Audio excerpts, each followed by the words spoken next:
Hello, all guys, gals, and non-binary pals. Welcome to the newest episode of the Noobs and Knockouts Podcast, taped on Twitch and brought to you on YouTube, on Spotify, on Google and Apple Podcasts. I'm Austin. I'm a knockout, watched a lot of wrestling.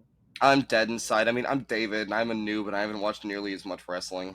Fuck. I don't know why you're so unhappy. I have warned you. It's all good. Because today we are finishing the Katie Vick storyline in all its beautiful glory. David is trying to chug a bottle of his drink, maybe to drown himself potentially.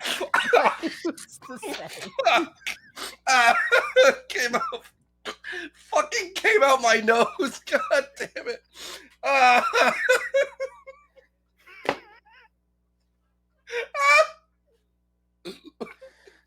Oh, fuck, it went everywhere. Oh, shit. Yeah.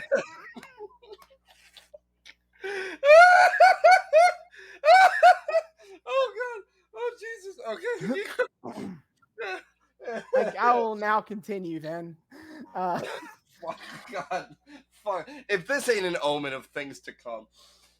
Yeah, so this arc has been a real low light for both of us on this podcast as we've watched Jerry Lawler unironically ride the hoe train. We have watched Triple H accuse Kane of necrophilia alongside murder, and we have then watched Triple H in an attempt to humiliate Kane, dress up as Kane, and fuck a mannequin. Yes. A thing that was totally humiliating to Kane and totally not humiliating to Triple H. It says nothing about Triple H at all. It's no paraphilia. What paraphilia? But oh fuck. We are at the end. This is the last episode of this. It all ends tonight. Thank God. Kane will face Triple H in revenge, in one final match in revenge. There's other stuff going on in these episodes. You know, Eric Bischoff has announced elimination, the very first elimination chamber. Yeah, way to just like sneak in a bit of major history into like the worst thing that the WWF has ever done. Fuck me. Yeah. Chris Jericho is saying that he is in fact not a sucker. Oh yeah, he's still real indignant about Booker calling him a sucker for some reason. It's like a real personal, despite the fact that it's a thing that Booker does with literally everybody. Big Show was beefing with Eric Bischoff until he got traded to SmackDown, so it kind of feels like he won that one. Yeah. I mean, I just see this as an absolute win, really. Yeah. But, it's been mostly forgotten in our heads what's been going on in the other parts of this episode, because Katie Vick has just been so all-encompassing in our brains. The Katie Vick motif, if you will, the Katie Vick oeuvre, the Katie Vick art installation is just such a compelling work of abstract performance art that one cannot help but hyperfixate as if hypnotized in some sort of death-longing experience. Oh fuck. Oh God, we're back. I don't want to be here, man. No, I just want to, because this has been our introduction to the Ruthless Aggression era. And it was recently brought up to me on R Squared Circle that perhaps the Ruthless Aggression era is actually way more crass and fucked up than the Attitude Era is. And this feels like the best time to bring this up. So, yeah, wait, really? You don't goddamn say. Because we talk about how this is the worst thing that WWE has ever done. And it's certainly in the top 2, I think. So I'm going to give a quick summation of some other things that have happened in the Ruthless Aggression era that you could argue is pretty bad. Oh boy. Oh, I can't wait to hear this shit. We are here to This could be considered foreshadowing to future arcs on this podcast. Don't you fucking dare. Don't you dare. Don't you even. Don't you We start have- with me. We I will have end you. HLA, hot lesbian action.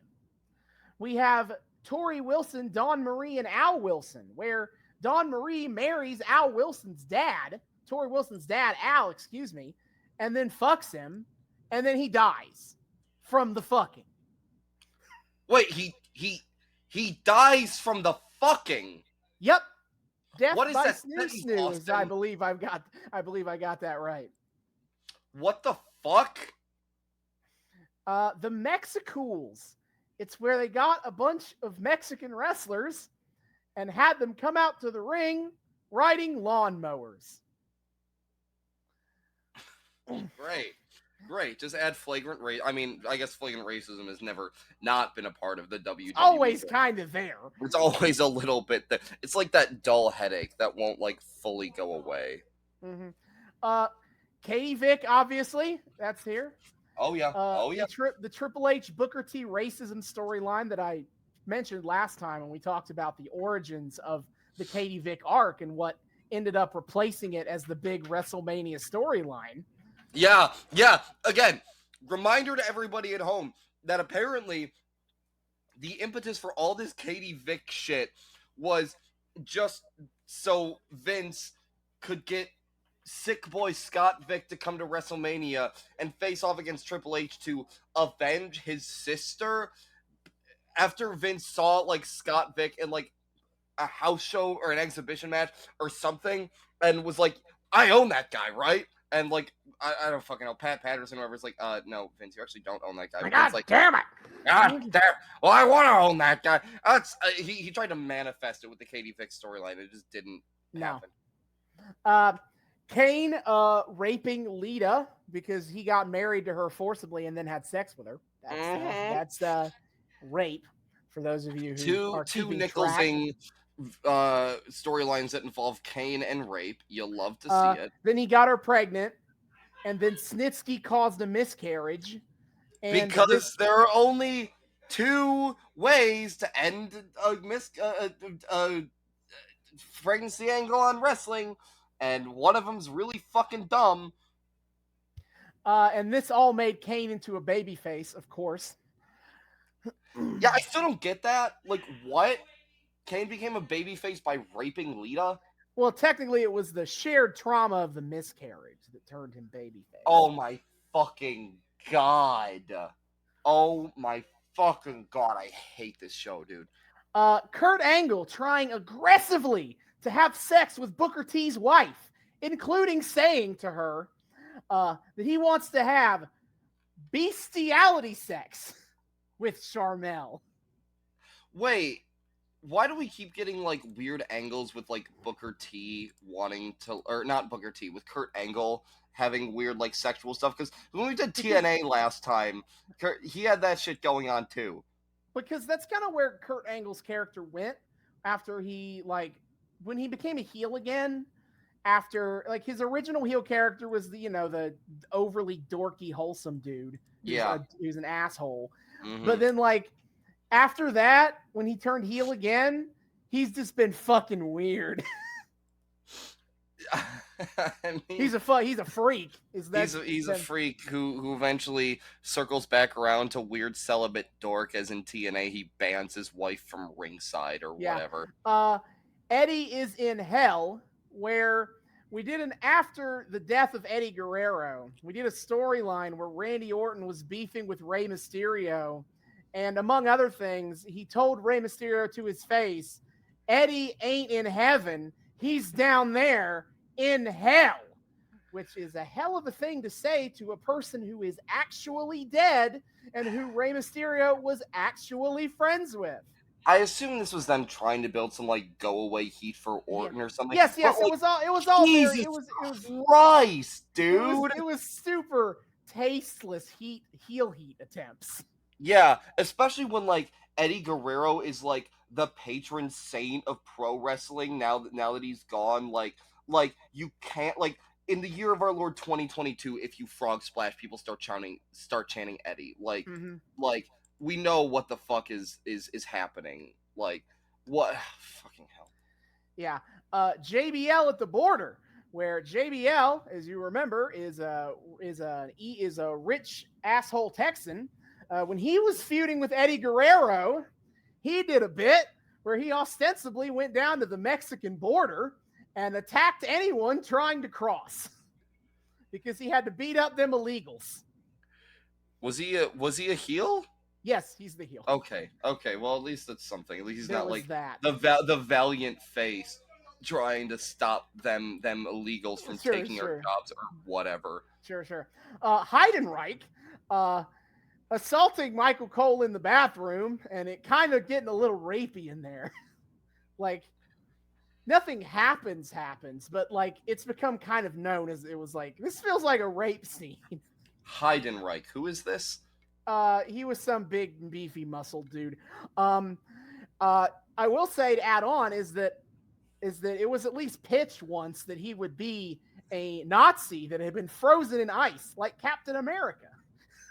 And then he has been placed in the modern day. But Vince hated that pitch. He thought that was so offensive that he walked out of the room, and it was never mentioned again. We're definitely not doing that. McMahon got so offended that he walked out of the room? What planet do you have to be on to be able to offend Vince? Katie Vick storyline, Mae Young giving birth to a hand for the sake of a pun, McMahon. Mm-hmm. Mohammed Hassan, where admittedly an Italian American, that's a whole other thing. He's brown enough, right? Italians. But I mean, he was playing an Arab who was like, "Hey guys, 9/11. It kind of called to me. I've faced a lot of discrimination in America since 9/11 as being an Arab." And then the crowds were like, "Boo!" Wait, hold up. This is after WWF jumped on a plot line surrounding like an Arab dude because of 9/11. So now it's fine? Oh, no, it's the same character. Is after he has this bit where he's like, actually, I'm not an evil terrorist just because I'm an Arab. And then, well, they turned him into an evil terrorist. What the fuck, dude? The Tim White lunchtime suicides. Probably the worst thing that WWE has ever done, I'm afraid. And we will never cover them on this podcast because thankfully most of them were WWE.com videos. But basically, the storyline goes that Tim White was a referee in the WWE and he got kayfabe fired. And so they started doing these skits that are supposed to be funny, where Josh Matthews, as the interviewer, goes up to Tim White and is talking to him, and he's despondent, and Tim White tries to kill himself. And then Josh Matthews is like, "No, Mr. White, that's not wise." And then it happens. And then the next week, they do a new video where Tim White somehow failed to kill himself. So he's just going to try something else this week. There's like a dozen of these. What the fuck? And they're called Tim White's lunchtime suicides because most of them were released on WWE.com around noon in the middle of the day. What?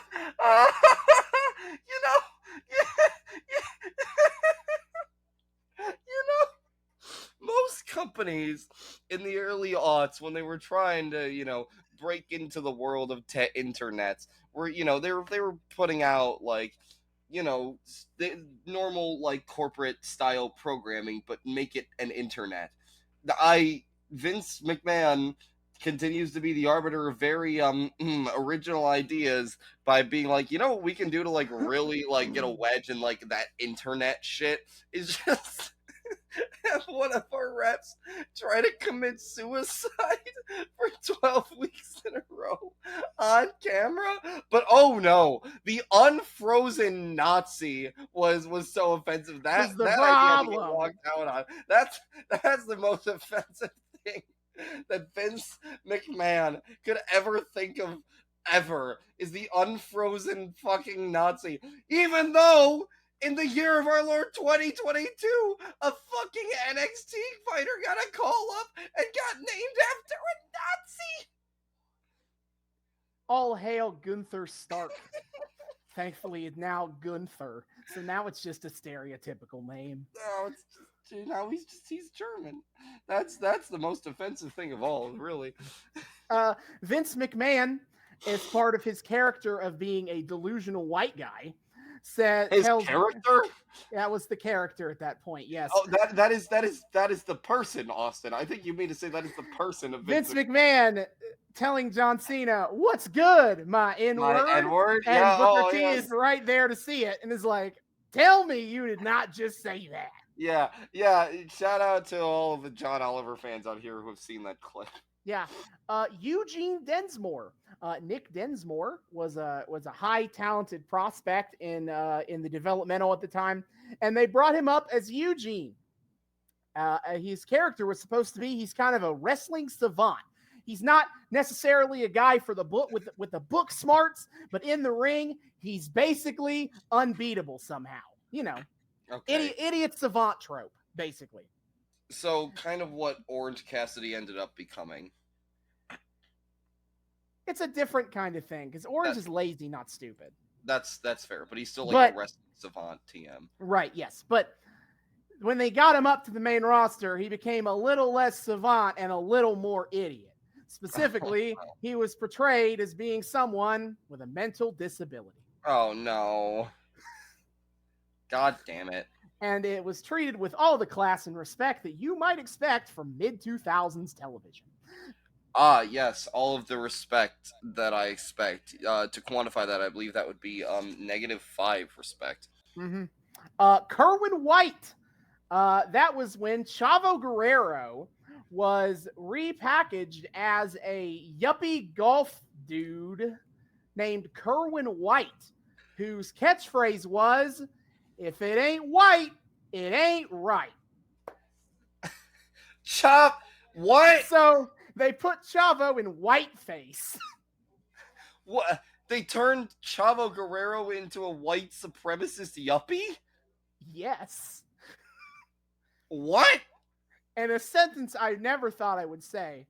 Thankfully, Eddie Guerrero died. And so they were like, you know what, Chavo, you can just be Chavo again. Oh, man. Yeah, the silver lining that comes with Eddie Guerrero's death is uncondemning Chavo from his white face. What? I hate wrestling, dude. Hey, I got a couple more before we move on. Don't worry. What? How are there more? You've listed off so many, and they're each so awful in their own way. How are there more? So we have Eddie Guerrero and the Eddie. We have the live sex celebration between Edge and Lita, where they promise that these two are gonna fuck live in the ring on Raw. It was softcore with no genitals shown, but you know, no, not remotely. The implication. Don't worry, John Cena came to make sure that there would be no sex on this TV show. John Cena filling in the Sam the Eagle role there. This program needs more upstanding goodness and wholesome culture. Yeah. Why are you fucking in the middle of the ring, Edge and Lita? Yes, Billy and Chuck being a pretend gay. Oh yeah, this shit. We've talked about that plenty on this podcast already. Billy ass and Chuck ass. I think it makes a beautiful name for a married couple, and it makes me sad we were robbed of that. Yes. And then finally, to circle it back to Kane for this last one. Kane, when in a feud with Shane McMahon, electrocuted Shane's balls.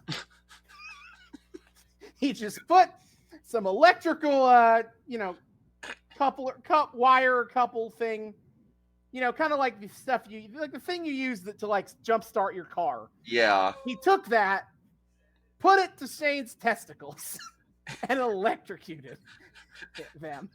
See, I can't fully get mad at that one simply because I only remember like an 11-year-old David seeing Transformers 2 and thinking that the funniest thing he had ever seen in the history of the cinema was John Turturro tasing himself in the nuts as like a random sidekick in that movie. I mean, Transformers. That one seems pretty fucking tame compared to most of the rest. I mean, how could you hate bits like "Stop lubricating the man" or "I am directly underneath the enemy scrotum"? Man, John Turturro got all the best shit in that movie, didn't he? Obviously.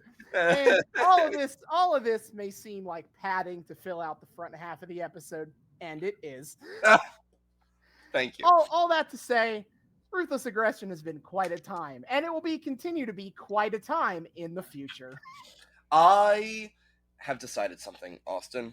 Mm-hmm. I have decided that I am going to be a smart entertainer. When I was a wee lad in high school, my freshman year taking an intro to drama class, I was taught about the rule of threes, in that you deliver comedy in threes. You if it's a good one, you can deliver it up to 3 times and it stops being funny after that. I have had my kind of big 3 freakouts for this era. I had losing my mind to Lawler riding the Ho train. I had my brilliant magnum opus breakdown of how deeply hypocritical this entire thing was when we got the necrophilia angle introduced, and then I had last week where I just like tried to storm, or last time we were here, and I tried to storm off and had to get carted back in by Kyle and Robbie. This time, I've had my 3. It's not funny anymore. I am going to stay calm. I am going to stay collected. I am going to approach this from an objective, analytical, intelligent, level-headed, and calm perspective. See, it would be very funny if we started our back half with you breaking that, but I still maintain that it's going to be fine, because once you've seen Triple H hump a mannequin, there's really only nowhere to go but up. This is true. This is true. I look forward to a serene viewing experience and a nearly meditative back half, if you will. Well, if you would like to watch along with us before we get to that, you can do so at peacocktv.com. This is the first time in like 3 weeks that we are asking you to support the official release. Fuck Peacock.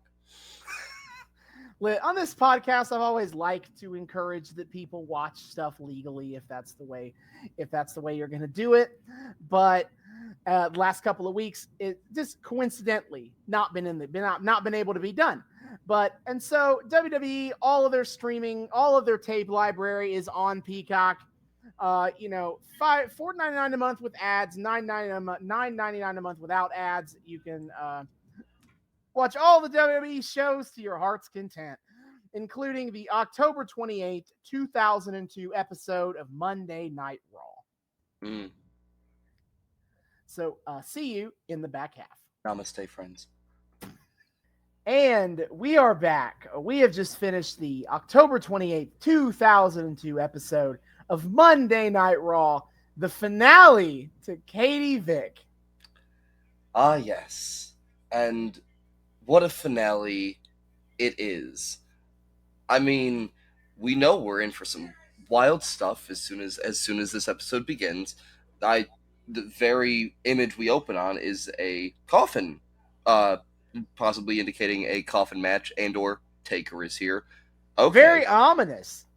A little bit, and it's so fascinating. They open up on this coffin image with no like introduction or anything. They just kind of like show it, and then they cut to the Raw theme. Okay. Yeah, at that point I'm like, oh shit, is this the Halloween episode of Raw? And they don't really play into that at all, but I did think of it. Mm-hmm. No, this is true. This is true. And the title card opens to reveal that we are at, in fact, the Joe Louis Arena. Drugs in my generation. Yeah, well, yes, drugs in my generation and all that. But of course, we cut over to reveal we are actually, in fact, kind of hitting it close to home for me. The Joe Louis Arena in Detroit, which Detroit, why are you playing parlay to this shit? It's okay. We're calm. God damn it! Why do we keep watching stuff that happens in Detroit? Where's the Columbus shows? Where are we not watching those? Ultimate irony is that both of the fucking live shows we're doing too are also Detroit-based. Get wrecked, sucker. Oh, I'm sorry, sucker. We gotta be correct here, so as to not to offend the Jerichos of the world. Yep. I wrote out comes Triple H. Great. Yeah, isn't he supposed to be deceased? Oh, well, we'll get to that. Yeah. But first, I wrote JR calls last week a joke, affirming that everyone knows the video is a fake. I mentioned last time that Okay. they don't do enough to ease my nerves about this Katie Vick video being a fake. But then JR just opens with it being like, this is this was stupid. Why did he make a joke like that? That was dumb. What a generous writing moment, truly, of allowing us to remember once more that the entire staff of this very dignified organization is not in fact made of a bunch of incompetent boobs. It's just mostly made up of incompetent boobs. But that's for a different time. Yes. So Triple H opens and he decides to lampshade the bit we talked about last time, where you could see Triple H popping out of the trunk of the car as it drove away. And so then he's like, "Hey, Kane, next time you try to kidnap someone in the trunk of a car, how about you make sure the trunk doesn't have a door handle from the inside?" You know, I think, Austin, you're giving this show way too little credit. I think personally it was a stroke of brilliant subtlety that, of course, we were supposed to see. In fact, Triple H very hastily jump out of the trunk at the last second. Yeah, no, fuck that. No, it's not. They pivoted. And it totally wasn't a dumb mistake on the writer on the cinematography part. No. All perfectly on purpose. I mean, why else would they be acknowledging it, right? No, fuck that. So Triple H decides to make fun. He talks about people are saying that what they've watched last week was so heinous that they swear they would never watch again. Triple A very clearly proud of how he just personally tanked WWE's stock. This feels like a sad precursor to the infamous promo during the Authority era in 2014, where Triple H decides to also make fun of people who complain about the show online by making he makes a satirical reference to how me and my friend Mark are going to stop watching. A promo that people like to point out happened when Raw had 4 million viewers every week. And now in 2022, they get about 2 million viewers every week. Get so wrecked, me loser. And my friend Mark did in fact stop watching. But so I'm noticing a pattern that Triple H keeps being the guy to take these promos of like, if you didn't like it, well, kiss my ass, never watch again for all I care. I'd like to think that a young Elon Musk was sitting there taking notes about how to just completely tank the stock of the company you own just for the memes, and he's like, yeah, fuck, this is good shit. Yeah. So, by the way, we talk about how everyone swears this Katie Vick thing from last night was a joke. Sorry, hold up. One more thing. On that train of thought, putting on the tinfoil hat, conspiracy theory time, was the whole Katie Vick angle just a ploy from Triple H to tank the WWE stock so he could buy up zillions more of it to then sell off when Triple H, the cerebral assassin. The cerebral assassin. He is a tactical genius. He's playing 5D chess. He's playing 7-dimensional Parcheesi. See, why? How could I have it in me to hate this angle, this arc, when clearly such intellectual brilliance was being poured into every single facet of it? Well, after Triple H is done playing 9-dimensional mahjong, we move on to a point I am attempting to make here is that everyone is on the same page that like the video was not real. It did not represent Kane. It was Triple H in a fucking mask fucking a mannequin. Except Triple H still thinks he's got a bit He acts the entire night like that Katie Vick video was in fact legit. And that everyone still believes him, that it was legit. Mm-hmm. So it just feels real, like Triple H is an idiot. I mean, yes, he is. Sure. Confirmed. I'm sorry, genius who purposely tanked WWE stock. Right. Completely on purpose. 11-dimensional chess aside, Triple H then explains that, everyone given their opinions on how offensive that video was, but there's only one person who we should ask the opinion of, and it's not me, it's not Kane. It's Katie Vick. And both commentators are like, what? What? I mean, Jerry's more like, what? But yes. And so Triple H walks over to the casket and he says, please give a warm welcome to a cold body. And they open the casket and the doll from last week is in there. I must say, I'm quite proud of my dignified fellow statesmen of Detroit, Michigan, who were sitting directly behind the casket and seemed far more interested in the fact they were on TV than the fact that what the fuck Kane is pulling Katie Vick out of this casket now. What the fuck is happening? Yeah, so Triple H, not only does he pull the fucking mannequin out of the casket, he starts doing shtick. He does. And of course, Jerry, dearest Jerry, can't help but off the bat say as he picks her up, we can see her panties! Woo! Yo, panties, JR! So he's like, be quiet, Gerald. You got that nice it's okay. Funko. It's fine. The Funko Pop. The Funko Pop has come out. He's my good boy. Anyway. Yeah. So you got Triple H being like, Katie, you look dead stiff. And he's like, who? You're dead heavy, aren't you? And then, like, because of the way he pulls out the casket, like, her panties are like half all on her down her legs. And he's like, whoa, Katie. And he pulls the panties back up, and at the mannequin arm is like accidentally touching his dick while he's doing this. And he's like, whoa, Katie, yeah, keep your hands to yourself. Yep. And then he throws her into the ring and she lands ass up. Yeah. And then he gets in and he notices, he's like, I see why Kane liked you so much. Yes, indeed. And it is at this point that a very astute, scholarly woman from the crowd, very loudly and plainly, for all to hear, yells, "Shut up!" And I agree. I do quite calls agree. him an asshole. Fantastic. Indeed. Quite and classy, so, quite dignified. Triple H then puts the Katie mannequin in his lap, and he does some very bad ventriloquism.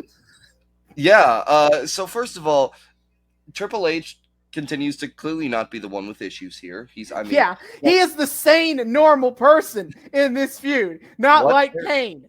What paraphilia? But yeah, talking about needing to pull the camera away so to avoid, to at least to attempt to avoid showing Triple H talking into the microphone. Well. I more meant on a broader as our discussion from the beginning from the beginning of analyzing this episode of needing to pull the camera away to try to avoid showing the strings that are attached to a bit that Triple H is doing. You know, we had the trunk last week and we had the ventriloquism. Have to say, Triple H really needs to work on his ventriloquism skills, buddy. Just a little bit of friendly advice from me to you.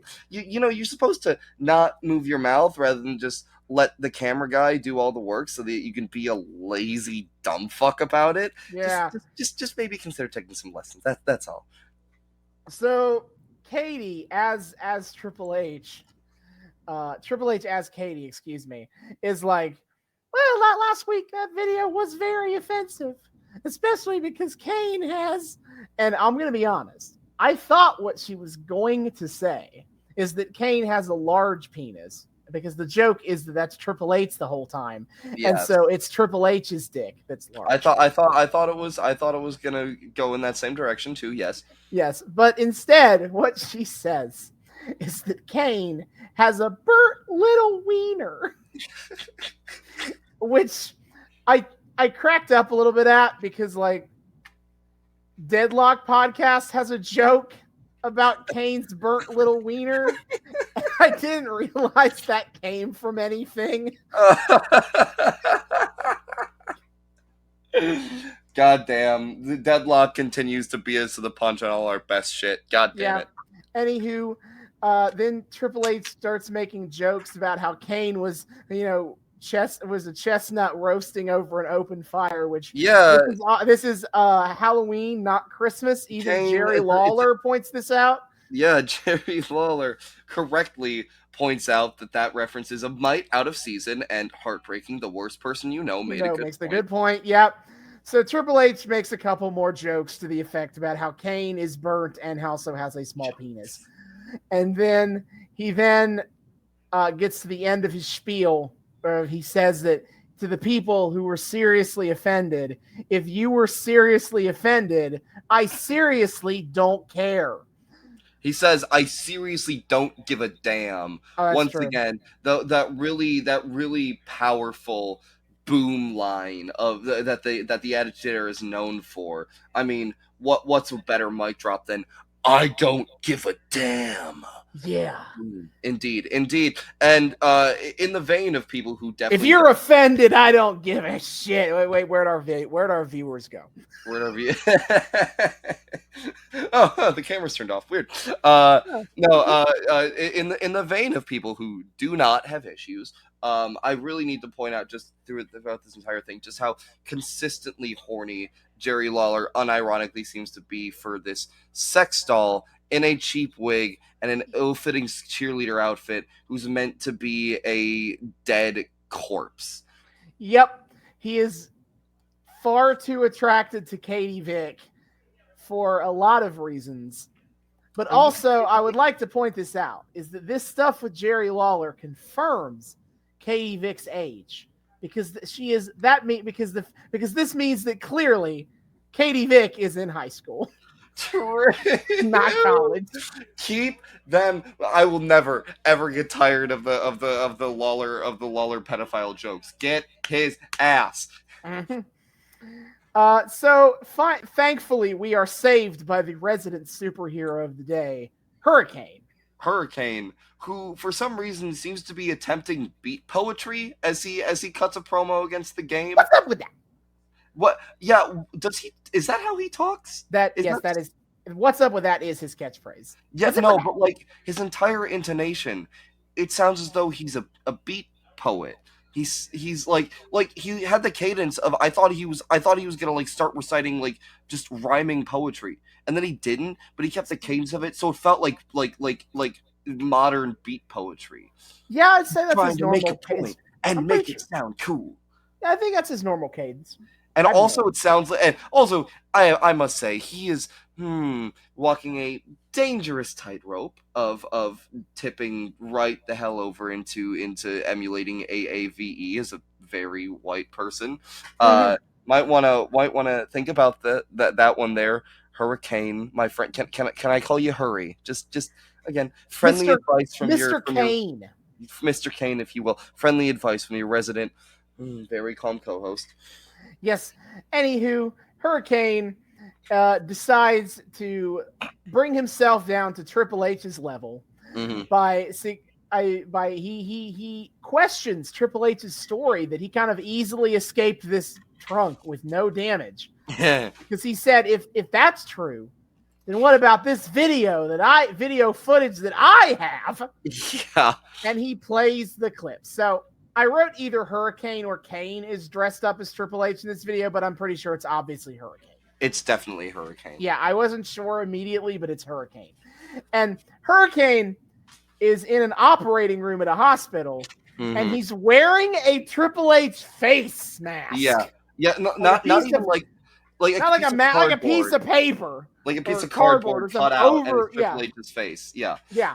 So he's on the operating table, and the And the nurses and doctors start pulling things out of his ass, presumably from a car wreck. And I'm going to be honest, this joke did a whole 360 for me, where at first I groaned, and then eventually I kind of started thinking it was kind of funny. And then eventually the joke went on so long, I was like, please end.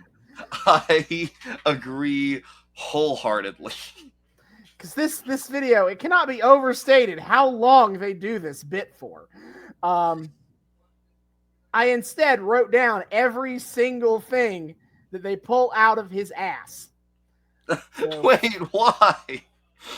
Specifically so I could mention it on the podcast. Oh my fucking god. All right, it's a weirdly long list, people. It Buckle is. in. So they pull out a sledgehammer. Ha ha ha ta ta. It's Triple H's weapon. And then they start pulling out, like, you know, like the magician trick where they like pull the scarves tied together. Scars out of their mouth or whatever.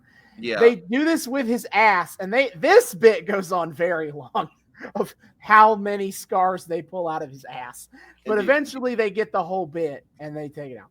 And then, unbelievably, they pull out a fucking hand. Yeah. Okay. I would like to add in some commentary here. So a couple things. First of all, the camera operator, most esteemed camera operator, did indeed earn back some of his brownie points, because while he screwed the pooch on Triple H clearly escaping the trunk of Kane's car, and while he very clearly was doing all of the legwork during Triple H's quote-unquote ventriloquism, he did indeed, or she, I don't know, I'm assuming, either way, did indeed pull off quite the fun little beat, assisted in quite a wonderful little visual gag, if you will, as they continue to cut away from Hurricane's quote unquote face to the operators pulling stuff out of his ass, and then kind of back to Triple H, quote unquote, and then to the table where they're placing the thing. And credit where credit is due, there was a perfectly executed little maneuver where they cut away from the Triple H mask that's kind of going like and they cut over to the table, and then they very quickly bring the camera back over with no apparent cuts or anything, and our dear Mr. Hurricane has swapped masks.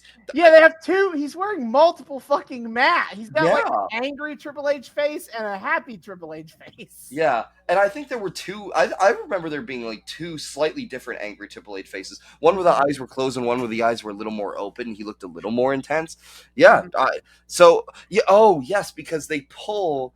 They cut to again Triple H looking like and then they pan upward to see a full-on actual Triple H like rubber head. Hell yeah, let's not skip to the end. There's so much more shit to pull out of his ass. Yeah, okay, pardon me. But so I'll finish covering that in a minute. But the other thing I want to point out is I did indeed start to write in my notes. I'll be honest, I didn't realize like that was supposed to be all stuff from the car wreck. I just thought it was WWE making homophobic anal insertion jokes. But I mean, at some point, they start pulling out car parts. This is true. Far be it from me to assume such bigoted crassness on the part of the most dignified WWE. My most sincere apologies. Sure. But then I proceeded to write an alternative riff on that. That I thought the cartoonish, medically inaccurate birth scene was for the last time we watched WWE, and right as I finished writing that note, indeed, what do they pull out of Triple H's ass but a hand? I could not believe it. 800 IQ, I see through the veil. I couldn't even believe that they pulled out that hand. I can't believe that they did it right as I finished writing my note about the Mae Young thing from last time. I am Nostradamus in my content planning. Yeah, truly. I think you mean Nostradoofus, pardon you. If we had done this episode even a month earlier, David wouldn't have got the joke with the hand. Look at you. Look at you, our brilliant booker on this show. What a king. Move over, Tony Khan. There's a new best Absolutely. booker in town. Absolutely. And then they pull a goddamn gerbil out of his ass. Well, they pull out a rodent of not necessarily distinguishable origin, but Jerry Lawler calls it a gerbil. So Yeah. I'm just going to say it's a gerbil. It's Mhm. dead either way. Indeed. So at this point, they take out like a fucking like a chisel, like what you would do to like get rock, like you would do to like sculpt rocks. Mhm. They like use that to somehow get more stuff out of his ass. I don't understand the logistics of this, but I guess I'm not a doctor, so True. what do I know? But True.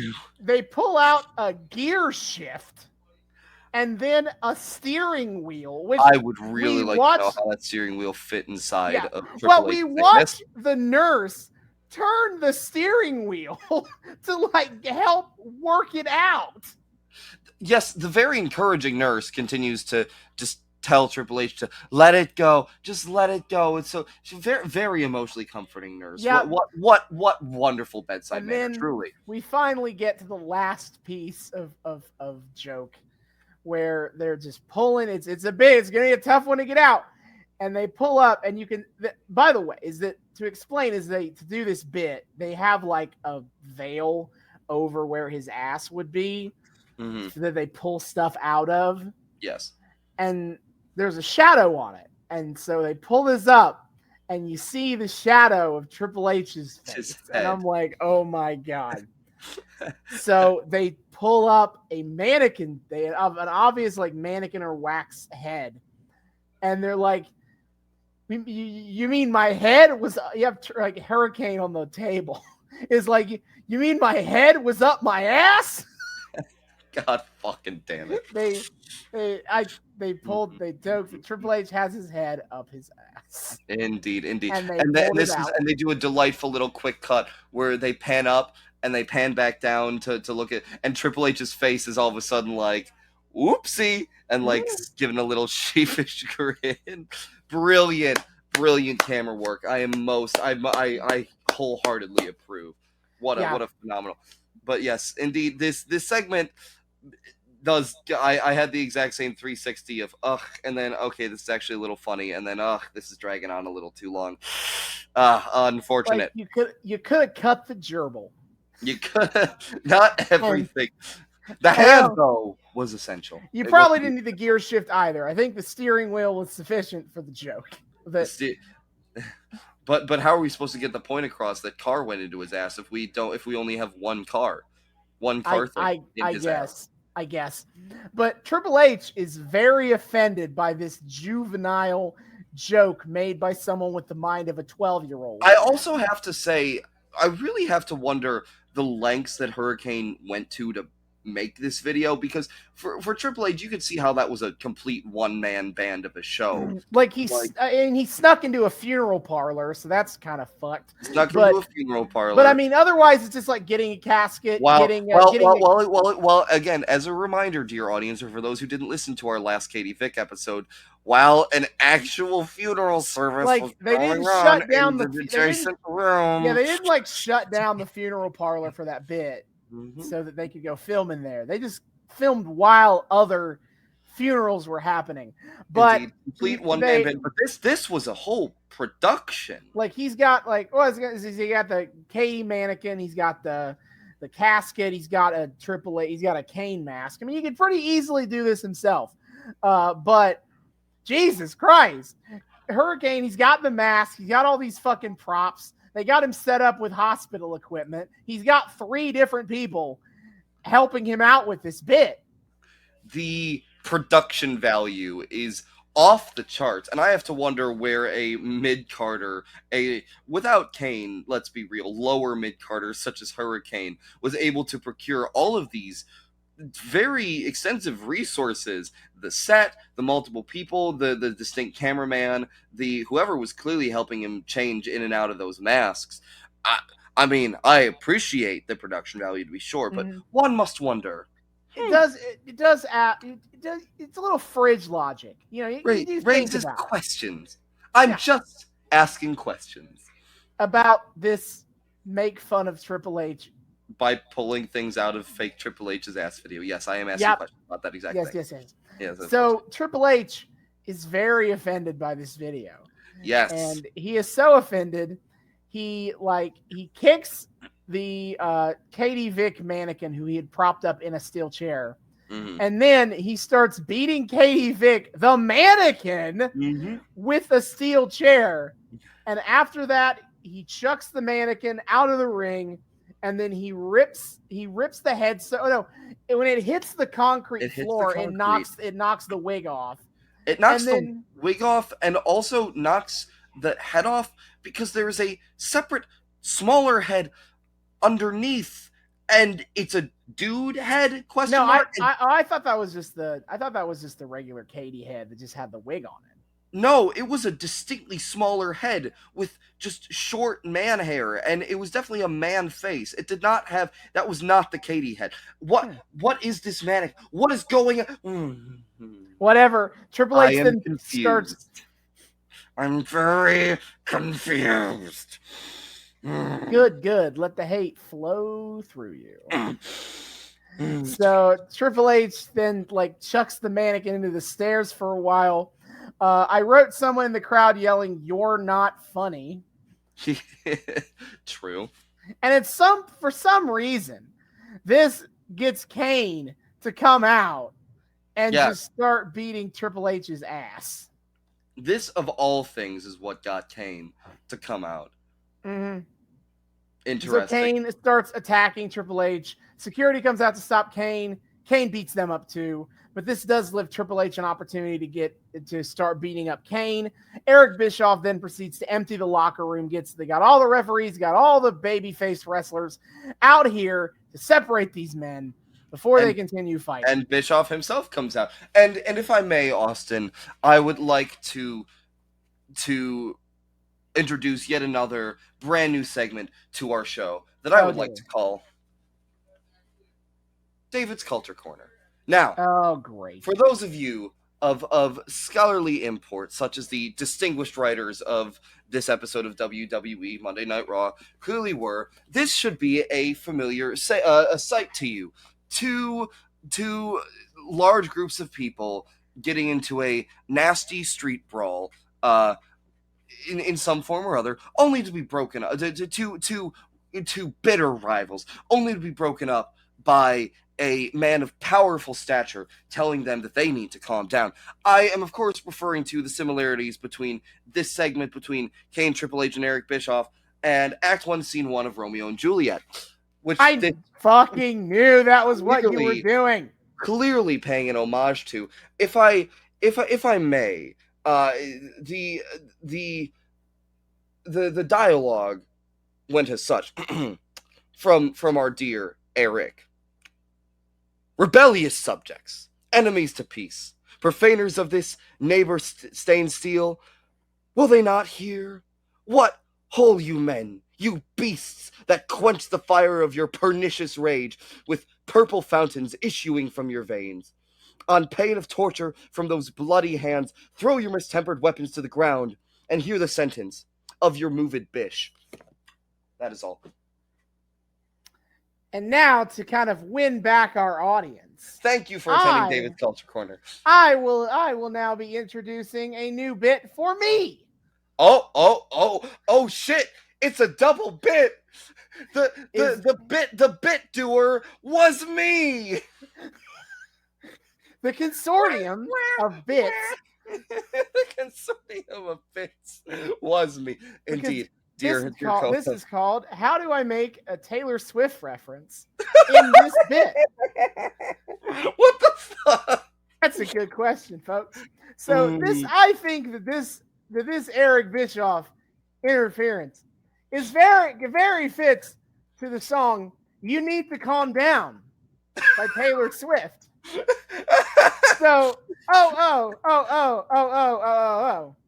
you need to calm down. You're being too loud. And I'm just like, you need to just stop. Like, can you not just step on his gown? You need to calm down. I have to say, was that the exact dialogue as we heard it? Because I was hearing iambic pentameter, but I was hearing you need to calm down. Damn. I really need to get my ears checked.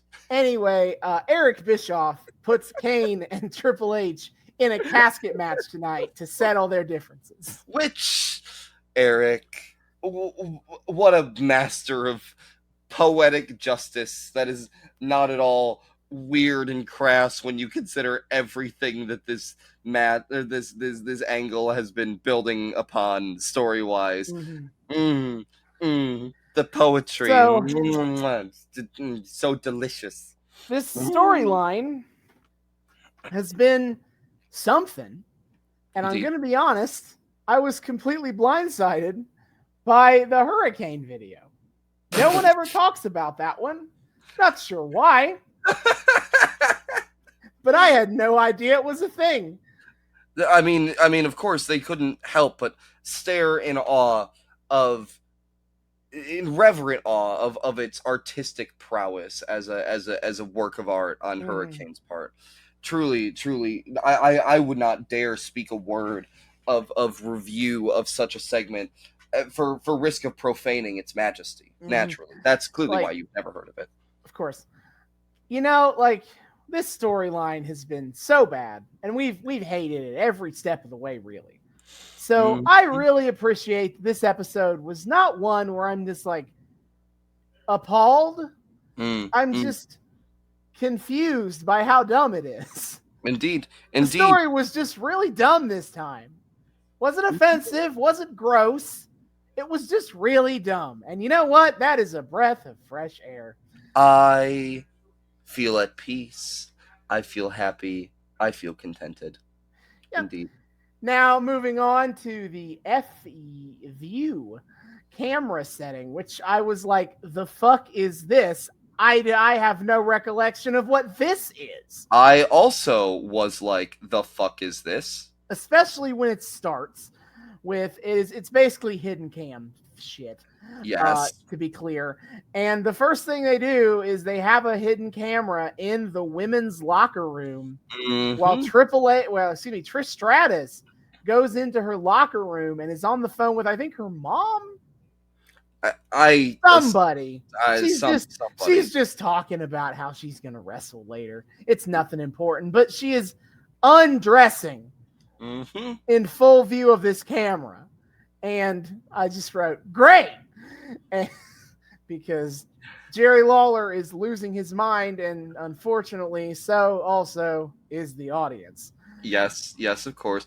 And Austin, you doubted as we went into our viewing portion of this recording session that I would maintain my calm. You thought for sure this was all be a bit, but I again remind you, I am simply homaging the proud storytelling tradition of the Katie Vick arc, as is demonstrated here. Once again, the setup follows through to the payoff with absolutely no twist, because you see, in what one would assume to happen in a dignified and well-written television show would be that the woman is caught on a creepy voyeur cam and starts undressing, and then catches sight of the creepy voyeur cam and is like, the fuck is this? And picks it up and smashes it and goes on her merry way because fuck you, creepy voyeur cam. Oh no! What instead happens is Trish Strata starts undressing, walks off screen, comes back on screen, continues undressing, and then just walks off, never noticing the cam. It is a truly simplistic follow-through. They played a voyeur cam straight. Stylized minimalism. That's what that is. Anyway, finally the first match of this goddamn show. Oh man, it really did take this long to get to a match. Oh boy. The not un-Americans of I propose the name of Un-Americans divided by 2. Versus Rob Van Dam and Tommy Dreamer. Yes. noted that the casket is still there and remains there for the entire episode. They just got hang out. Casket's just Yeah. hanging out over there. It's just for okay. In one of the few Halloween references of the evening, William Regal takes the microphone to make a short dig about how you people are so afraid to leave your homes, but yet you will let your kids go trick-or-treating this week. See, that is something that can truly challenge my love of William Regal. William Regal saying "fuck America." I mean, Sure, yeah, but sure. But Okay, fuck sure. Halloween. Fuck This Halloween. is a step too far. A step quite too far, my good sir, if I do say so myself. It makes my blood boil with dignified rage. So RVD and Dreamer come out. I make a note that Tommy Dreamer shouldn't wear a backwards cap. He looks like a dork. True. So the match is fine. It's fine. I don't really have much to say about it. No. William Regal and Lance Storm hit Tommy Dreamer in the back with a flagpole, and then that's how they win. Regal gets the pin. Yep. Yay! After the match, we cut backstage. I will say if I'm doling out starting in the habit of doling out brownie points for this episode, I do have to give a shockingly of all things some brownie points to my dearest Gerald, as yes, I know I was surprised as you were. What? As JR made a comment about the Un-Americans divided by two coming in from the back door to get that win, and Gerald Lawler did not at all riff on JR's backdoor comment, which is doubly surprising considering not 10 minutes ago we were watching a quite overlong segment very concerned with somebody's backdoor. Look at you, getting so mature. I'm so proud of you. For 5 minutes. Truly an arc of personal growth for us all. Anyway, you were so saying. Backstage, Eric Bischoff is with 3 count. Rosie, Jamal, and Rico. And is like, you guys suck, actually. Indeed. He is freaking out because you couldn't even get the job done with Big Show last week. And I got a big surprise for Survivor Series. Everything's got to go well. And you guys start making an impact around here. Keep things in order, or else your 3 count. Bischoff specifically says that he wants impact, which if he wishes for that, I advise that he go over to TNA. But that's just my 2 cents. So he tells 3-minute warning that if they don't make an impact tonight, their 3 minutes might be up. Really, really trying to make that 3-minute warning name make sense in some form or other. They're really trying. He also specifically shits on Rico for being such a fuck up after he spent so much money to get him over to Raw, and it's like, goddamn, I guess we're still referencing Billy and Chuck. Sure. And he seems quite mad too that he sent Big Show over to SmackDown, because can you imagine if Big Show beats Brock Lesnar for? Oh yes, I forgot about this. He whinges about he hand rings about the potential that Big Show could beat Brock Lesnar at Survivor Series for the WWE title and make Eric Bischoff look like an idiot. By the way, spoiler warning: Big Show with Paul Heyman turns on Brock Lesnar at Survivor Series and helps the Big Show beat Brock Lesnar and win the WWE title. So that. Yeah. But again, Eric, you were the one who made that call last week, and quite proudly so. Yeah, it's a little bit weird because then later in this episode, as I'll talk about, is that he will in fact brag about getting rid of Big Show and why. So it's kind of weird that right here he's like, man, I'm gonna look like an idiot you're gonna make me look like an idiot for getting rid of Big Show. Eric Bischoff truly going through the 5 stages of grief while he mourns the loss of Big Show to SmackDown. Yep. So then we cut to live from the world in Times Square. In case you've all forgotten, this is WWF's restaurant/bar that they had in Times Square, New York City, that bombed horribly because the food was shit, and WWF is a niche. Yeah. I see absolutely no reason why such a brilliant business venture should go under. What are you talking about? So, and that is why, in their attempt to hopefully garner some sort of audience of clientele that aren't just wrestling fans, that's why they changed their name from WWF New York to The World. Yes, yeah. Just subtly try to trick people into going, and then all of a sudden they walk in and think, "Why the fuck am I in the middle of a wrestling place?" And I'm in Times Square, and I'm eating at the WWF restaurant. How did I get here? Truly, sneaky but brilliant business decisions continue to abound amongst our dear WWFers.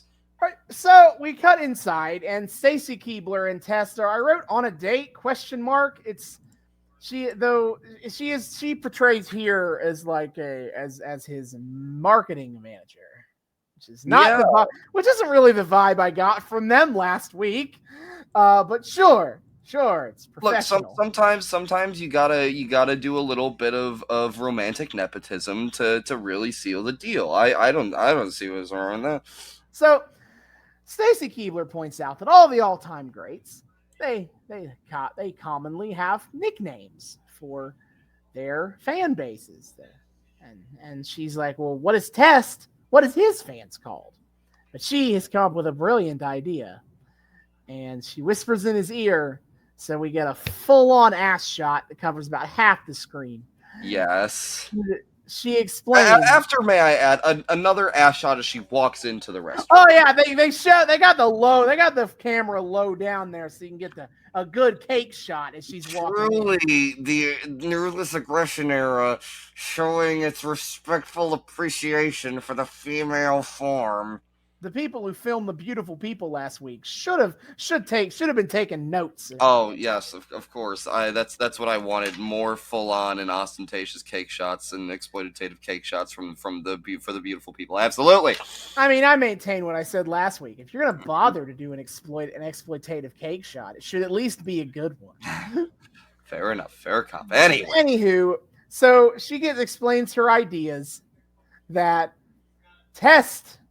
his fans shall now be called his testicles. Which, once again, my brilliant 800 IQ psychic brain saw coming. She whispered in his ear, and I thought, she's going to say testicles, isn't she? She's going to say... And, of course, out from Test's mouth comes an inspired fandom name. Mwah! Which I'm glad movement. I'm glad that you figured it out beforehand, because I already knew, because I was excited for this, because infamously Stacy Keibler calls Test's fans his testicles. Like, this is a big, well-known moment in both of their careers. And I didn't realize we were going to get that moment in this arc. And I was like, oh my God, this is the moment. She christens the name Testicles. Yes. So the marketing person does a brilliant job once more, and Test seems unsure. I don't know how he could ever be unsure of something so inspired, but alas. She is like, I am your marketing person, and I promise you that with my help, I'm going to make your testicles huge. Yep. By the way, also, I just want to throw out there is that before all this talk of testicles starts, when Stacy walks to the table, Test is there reading the menu and is like, everything here sucks. And I was like, base. So he is at the World. Yeah, they are ostensibly at the World. Test speaking the truth.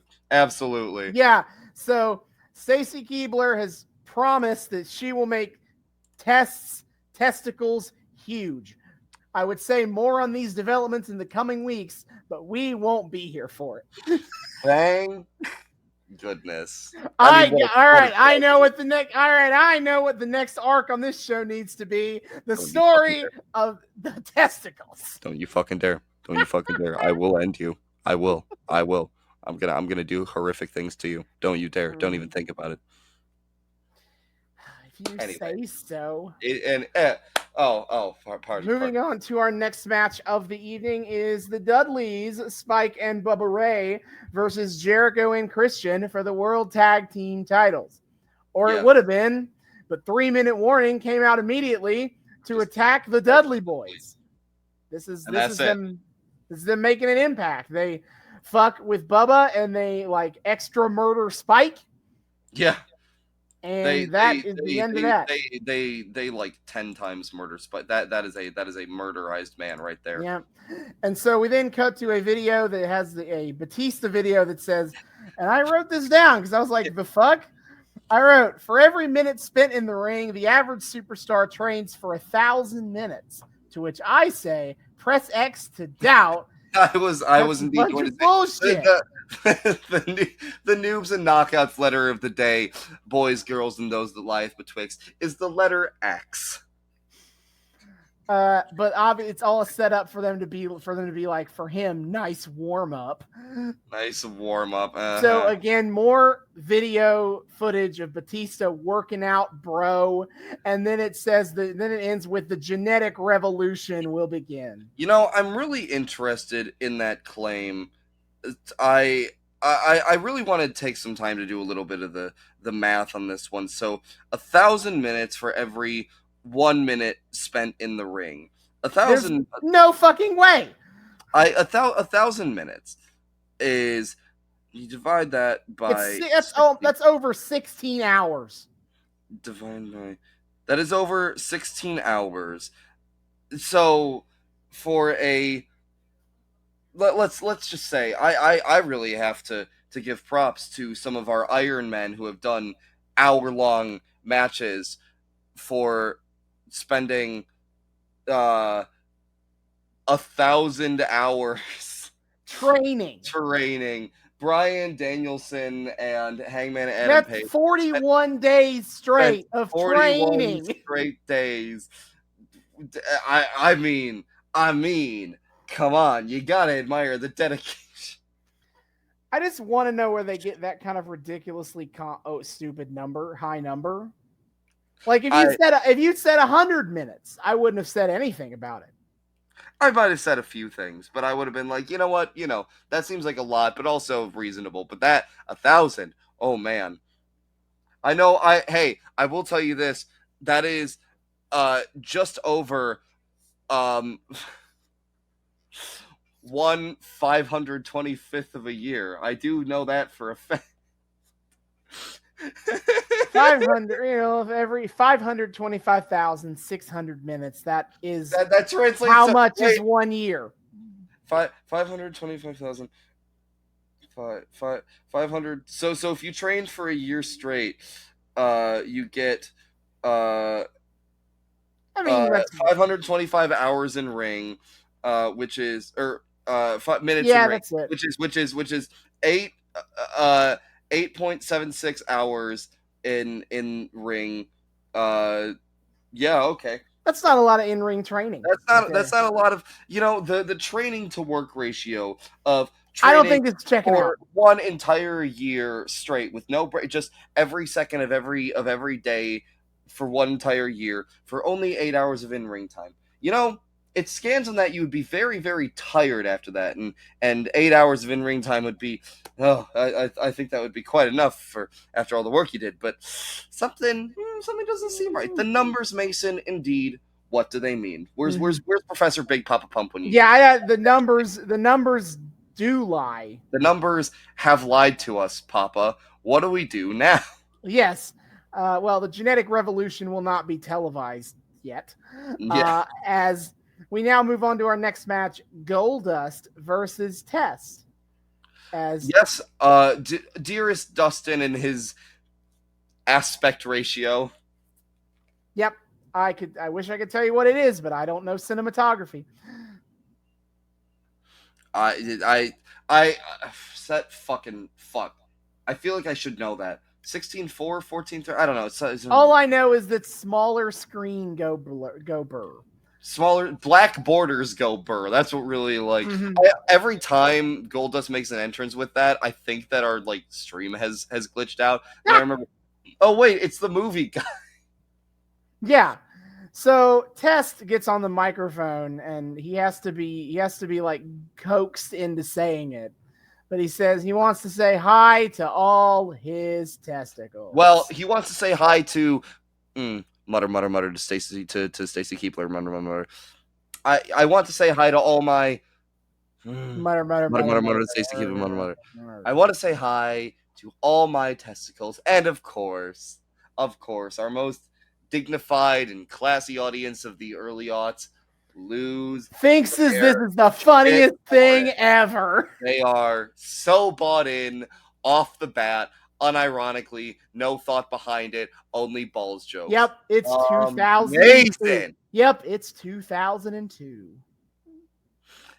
Yeah, I would have loved it if in the middle of the audience losing their minds for a test, got a big cheeky grin on his face, turned directly to the camera and said, "This is 2002, thumbs up," and then just went back. Yep. So I my first note was not into Test's new gray biker shorts. Yeah, the gear seemed to weird.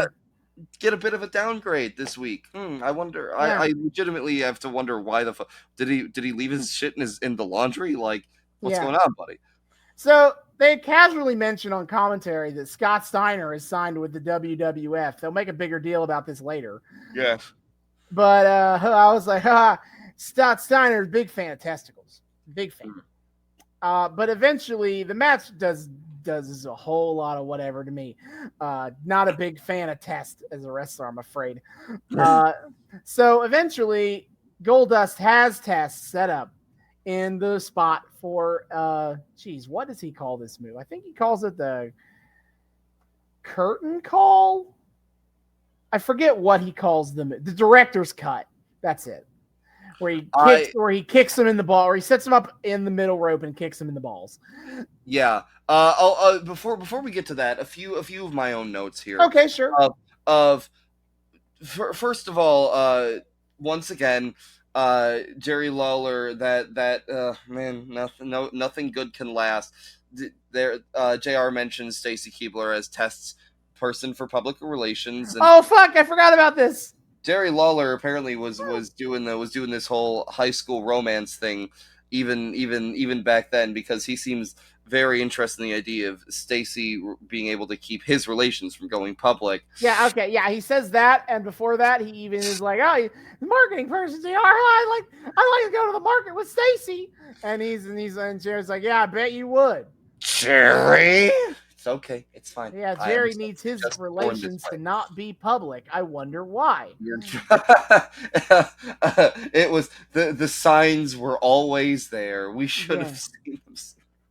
Especially the big one where he was arrested for sexual assault of a minor in '94. And yet he got to keep his job. Of course, the alleger recanted her accusation. Isn't that right? Just always the way? How it goes in it. Anyway. And now he's a Funko Pop. Delightful. Anyway, old Goldust is setting up to kick Test square in the balls. And the ref does a piss poor job of acting like he is helping Test out of this predicament. Because it is against the rules to prop your opponent in the ropes and kick him in the balls. Yes. But it is all a pretense for Stacy to run in and try to stop this. And Goldust fails the Stop Sexual Assaulting Women Challenge, where he once again solves his issues with women interfering in his matches by just making out with them out of nowhere.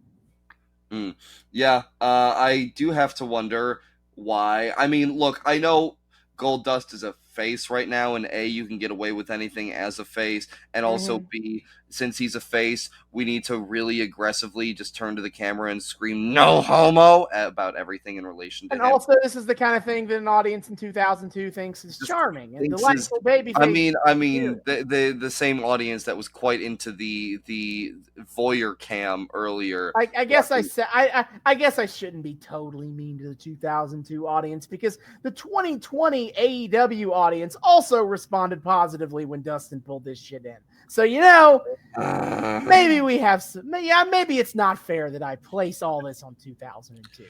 It was a different time. That is the same time as now. As right There's now. just less American Pie movies now.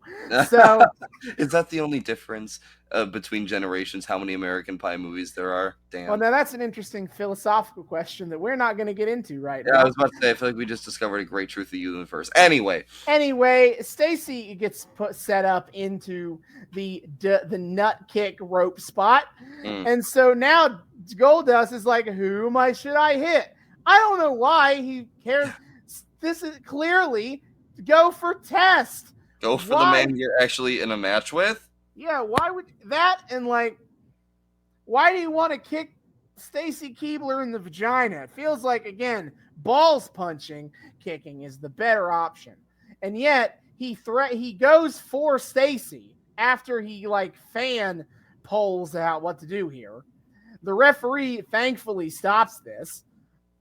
And in the in the ensuing chaos, Stacy Keibler gets up off the ropes, punches Goldust in the balls, and then Test hits the big boot for the win.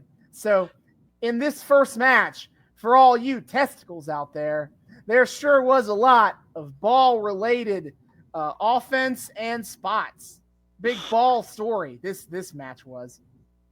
Yeah, fucking for some reason, I don't know. I mean, the thematic cohesion is off the chart. I really have to note here that there are so many comments made about Goldust's wrestling career, Dustin Rhodes' wrestling career being very Benjamin Button-esque, and that the longer it goes on, the better it gets. And I do have to say that I don't think people seem to apply that comment to Dustin Rhodes almost as if he became a better worker as time went on. Oh no, he's been this good a worker the whole time. You see glimpses of it. It's just much too bad that he spends his time in matches like this, where instead of getting to really show off all of his incredible in-ring work and his hulking strength and his incredibly unique physique and all of that, he instead spends it dicking around with Test and going down after getting punched in the balls once, and that's it. That's the end of it. Fuck you. Yeah. Mm-hmm. So Bubba Ray, after this, we cut to Bubba Ray in Eric Bischoff's office, rightfully complaining that this is a bunch of bullshit because your thugs attacked me for absolutely no reason at all. Yeah, I really have to wonder what the fuck Bischoff meant to gain from this, other than what like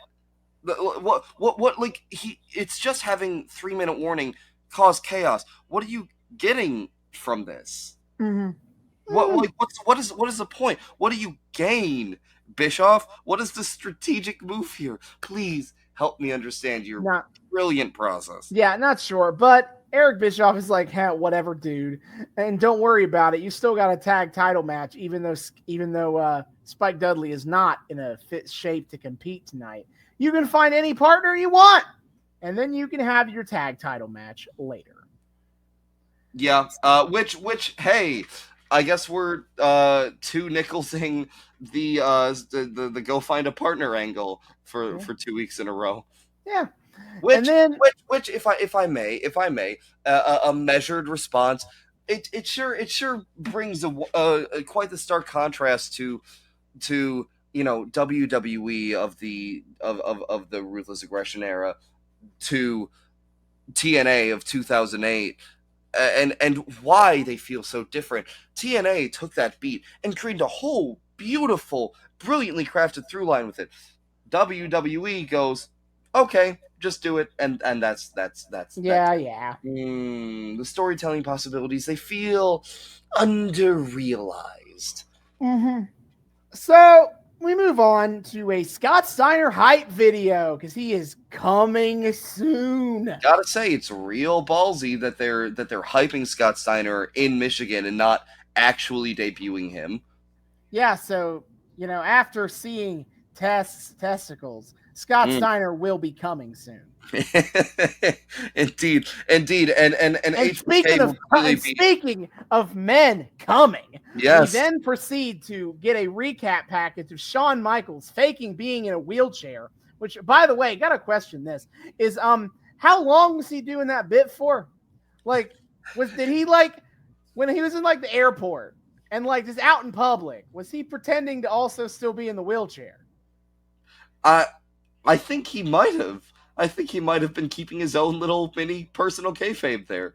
That's kind of a dick move, Sean. A little bit of a dick move, HBK. But who has time for criticizing? He's too busy coming in all directions. Any Why? direction. Who is busy? Who has time to criticize HBK's dick moves when he's so busy himself coming? Yep. But then in the middle of this recap video, we get RNN breaking news. Yeah, what the hell was that? Is that Randy Orton comes onto the screen and he is big mad that that he wasn't on the show last week and nobody talked about it. I have to say, shout out to Randy Orton with the actually funny line of, I'm here to address the controversy from Raw last week, namely that Randy Orton was not mentioned. I have to give him credit. His delivery on that was solid. I do have a question for you, and I feel like I asked this last time, but I can't quite remember, and also it does kind of baffle me, just the disparity between how he looks and how he's behaving. Why is Orton a heel again right now? Was it just like the audience turned on him for some reason? Was he like he's just an obnoxious cocky little shit?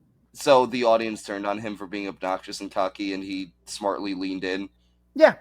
Okay, pretty well. Okay, so Sammy Guevara, but make it 2002. Okay. Hey, yeah. So they're just sorry. One more thing, because you pointed this out, and I agreed with this, and I really wanted to shout out. I actually really love goofy yuppie bowl cut heel Orton. Like, fuck the whole like edgy Viper thing. That's whatever. I mean, he's badass and he's good in ring, but like, God, Randy Orton with a dorky ass fucking early seasons Jim from The Office, a bowl cut, acting like an unaware pompous dork. I adore this version of Randy Orton, and I'm sad that he kind of doesn't get to be this very long. Bring it back. It's great. Yeah. So then we go backstage to Jonathan Coachman with Kane, and Jonathan Coachman makes clear that it is a non-title match, that the world title is not on the line tonight. And Kane is like, don't care. It's not really about that anymore. And he explains that what happened with Katie Vick was an accident. But what happens tonight, he very much intends to do, which, again, going to make clear that means that Kane is right now live on cable television on Raw, is threatening to murder a man. If we've learned anything about WWE workers committing pretty horrendous crimes and having it be pretty well known that they did, what needs to be remembered is that they never faced consequences. Kane isn't going to have to deal with jack shit because the legal system is dumb, and instead punching each other in the ring on cable TV is a much better solution. You know what? This is true. Maybe we were going about that. Is Alberto El Patron in jail or not? Counter wrong. We should have been going, is Alberto El Rio, Alberto El Patron, etc. Has he been beaten up inside of a wrestling ring for his crimes? He needs to be booked in a match. He needs to be. What you're saying is he needs to be booked in a storyline where this is how he gets comeuppance for the abuse of partner thing. Yes, and then justice is served, and we need not look into any further form of judicial action for it. No, sir. It's a fake wrestling match. Understood. Absolutely. I see no better. Hey, I'm an expert in this. Okay. In that my partner is a pending lawyer. I totally know what I'm talking about. Yeah, she would understand. Clearly the best legal system. Anyway, the third match of the show, we get Jericho and Christian versus Bubba Ray and Jeff Hardy for the World Tag Team titles. Yeah. Bubba Ray comes out and everyone's like, huh. Also, Dudley, gotta appreciate Dudley's brilliant strategery of coming out second after what happened last time. He's like, I ain't risking that shit again. No. And of course, we also have to show 3 different angles on that time Bubba Ray got a concussion because totally no big deal, except we can exploit it for some drama points. So just stay classy, WWE. 2002, thoughts on concussions, not great. Not that it's okay. It's you'll walk it off. Your bell rings a little bit, but you're fine.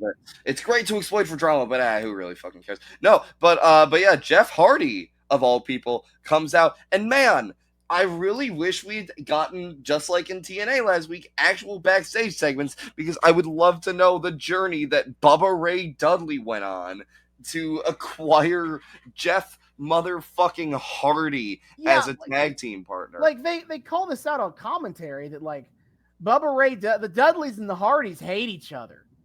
Like this is crazy. Jeff Hardy is teaming up with Bubba Ray Dudley, and it would have been really sweet to see how he got to that point. He got a Hardy boy to team up with him. Who has time for that when we need to include such essential moments as Triple H doing ventriloquism with the Katie Vick sex doll? Yeah. I mean, priorities, people. Yeah. Come on. Jeff Hardy shows up, and all of a sudden you take away Bubba Ray Dudley, and you have like 3/4 of a Legends Only AEW tag match. Hell yeah, and the match is awesome. It legitimately is actually a really good match. I mean, of course, Christian and Jericho have phenomenal in-ring chemistry together. They were a tag team for a reason, and they work really well off each other. And Bubba Ray Dudley and Jeff Hardy work surprisingly quite well together. They have coordinated teamwork. They even Bubba Ray sets up for the Matt Hardy half of the like Hardy Boys spots of like getting down on all fours and allowing Jeff to springboard off him. Yeah, and then also they do Dudley Boy spots because he does the bit where he does it to the WhatsApp with Devon, and Jeff Hardy drop kicks, I think Jericho, I think it was Christian in the taint instead of a headbutt to the ball. Yeah. And then he tells Jeff Hardy to get the tables. Yes.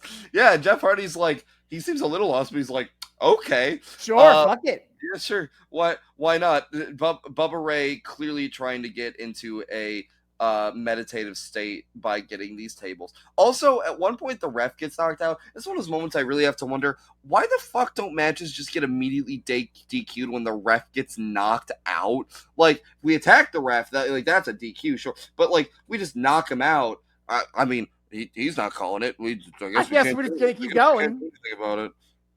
We got to keep going. I mean, what do you want? What the ref says goes, and if he ain't saying nothing, well, then nothing goes, right? I mean, it's perfect logic to me. Yeah, I guess.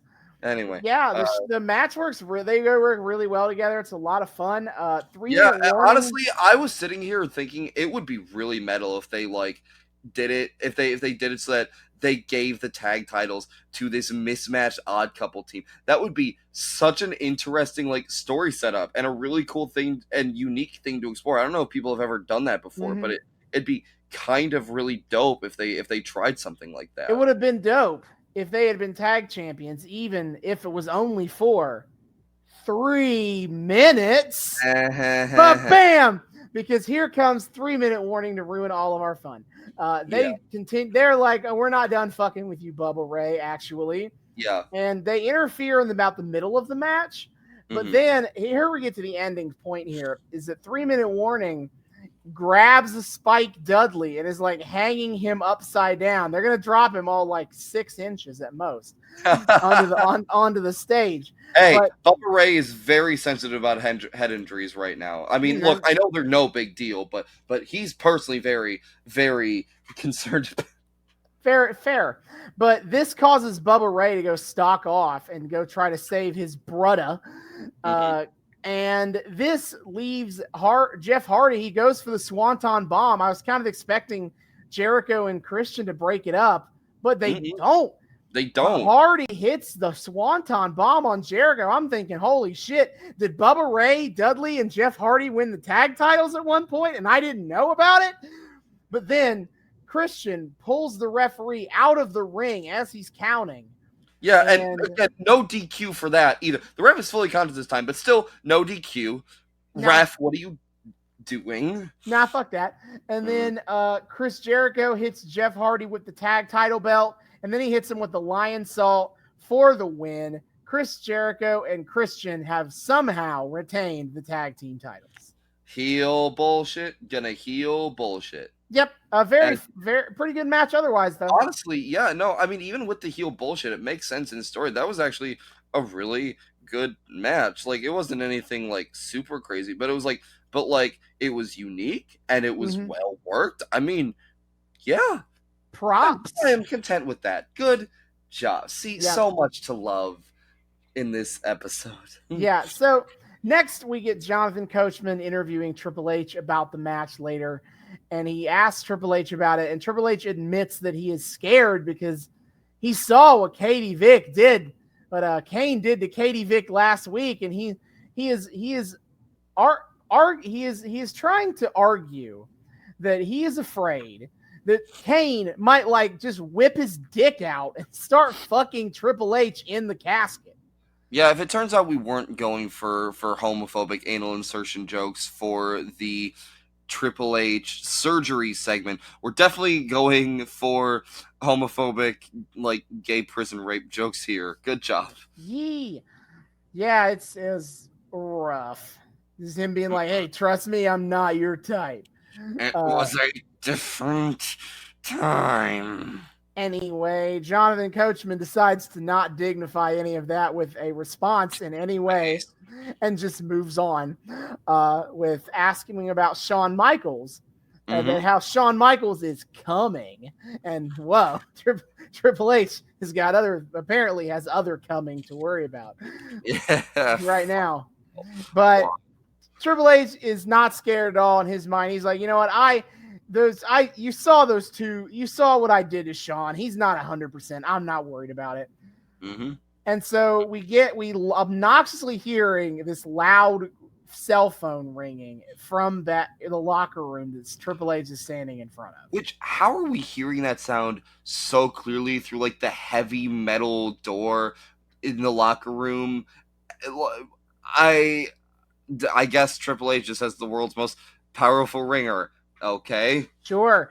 So then we cut to another F-view camera footage of the night where Triple H is on the phone with Ric Flair, and Ric Flair is telling him, hey, I can't make it to Raw tonight because I got... Oh, that was Ric Flair? He was talking to Ric Flair, and he's like, hey, man, why are you not at Raw? Yeah, he mentions Rick a couple of times. Okay. And he's like, hey, what are you talking about? Like, why are you not at Raw? And Flair is like, he had flight troubles due to weather, to which I casually threw in while we're watching as making a joke that he is instead just having sex somewhere. Probably. He found a bar is what the weather issues, he found a bar. Or he's just molesting another poor airline attendant. Oof. So point being, Ric Flair will not be here tonight. Surely that will not. Who the fuck's camera this is? Yeah, and I'm sure that will not be a problem for Triple H in the main event. So then we cut backstage to Al Snow with Chris Nowinski. Chris Nowinski is in a game of chess with an old man, because this is how you show that a character is smart. Was that an old man we know, or was that just some random old man? That was just some random old dude. Wait, what the hell? Yeah. So, and then of course, Chris Nowinski, when the old man walks away because Al Snow kicks him out so he can talk to him, he like moves a chess piece off the board illegally. Yeah, he can't help but get one more steal. He's like, fucking show off. Yeah. So Al Snow is with Chris Nowinski as we continue this longest running storyline that I don't care about. Where Al Snow is like, man, I've defended you. I've stuck by you. Like when everyone said that you got a bad attitude and you're a punk, but you're one of my kids. Tough Enough. I stuck by you. But he said, your behavior lately, I'm sticking by you, but this is proof that the Tough Enough winner, I picked the right winner, Maven, over you. and that you're an obnoxious, arrogant prick. And Chris Nowinski is like, dude, I would have been a success here with or without Tough Enough, so I don't need you. And in fact, I don't need, you know what? Is like he boasts that he can beat anybody of Al Snow's choosing.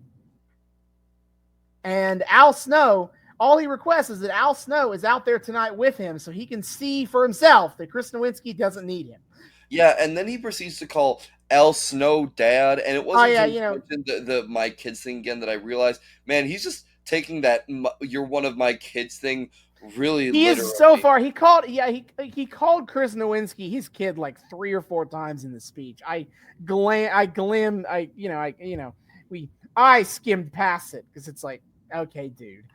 Chris Nowinski and Al Snow both joining the proud ranks of people on this episode who definitely don't have some issues they need to work through. Yeah, so Eric Bischoff comes out and he announces he is all excited.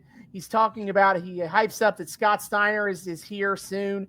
Yeah, okay, so two quick notes here. First of all, as Bischoff comes out, we get yet another shot, as you know, as you do, of the ringside audience. And I really realized this time that the casket is like pushed up against like part of the divider gate. And it must have been a pain in the ass to peer over that casket, because in this particular shot, you like see the eyes of the audience just barely making it over the casket. Yeah.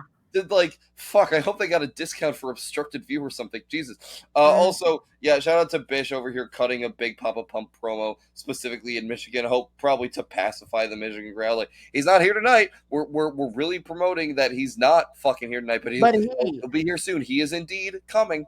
He is coming. Mm-hmm. So many people are coming on this episode. Indeed, so much. There's so many people coming.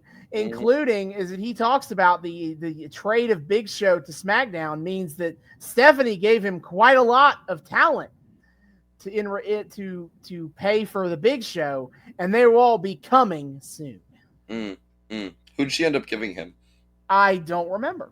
Fair enough. Who is in storyline is traded to Raw, but Eric Bischoff Eric Bischoff. I thought this FU thing was going to be like a long-term mystery plot. Yeah, if anything, I wouldn't be surprised if they were just like, there's a convenience stalker came back here. Who fucking cares? Yeah, like a lot like GTV actually a couple of years prior. The same difference basically. Oh my god. There was a plan for that, and then nobody, and then the plans fell through, so it just kind of dropped. It's kind of petered out. Yeah, it just kind of petered out, and we didn't mention it ever again. But Eric Bischoff announces that he is the one who set up the FU camera. Yeah. Because he's gotta have eyes and ears everywhere and stir up some shit. And to make sure you understand the joke, which admittedly I didn't understand the joke until I said it out loud at David, and David pointed out that that's the joke. Yeah, I didn't realize until I heard Austin say it out loud either. Mm-hmm. But yeah. He says that if anyone doesn't like it, well, there's a reason he calls it the FU camera. And Lawler finds this hilarious because, of course, he does. Yeah. And then Eric Bischoff transitions to talk about Survivor Series and the Elimination Chamber. And he says he will explain the Elimination Chamber next week. And he gets booed for it. And then he proceeds to pretty much explain Elimination Chamber. He gives a lot of information about it. A lot of hints about Elimination Chamber. He explains that it will be a combination of Survivor Series, the Royal Rumble, and a personal favorite of Eric Bischoff's, War Games, which is a WCW NWA gimmick. What is this? A crossover episode? Yeah, that has since been, it's like anyone can kind of do the gimmick of War Games. So you've seen it kind of in MLW, NXT did it, AEW does it, but calls it Blood and Guts. Wait, what is War Games again? There are 2 rings. Teams of 5 or 4 come in sequences. So it goes like the first 2 members of War Game. One member of each team comes out, then another member of one team comes out, and then another member of the other team comes out at some time later. You can't win the match until everybody's in the ring, And the only way to win the match in traditional war game rules is by submission or by surrender. Jesus. Yeah, it's a whole big thing. It's pretty much NWA. It basically started in the NWA as a way to like kick the ass of the Horsemen.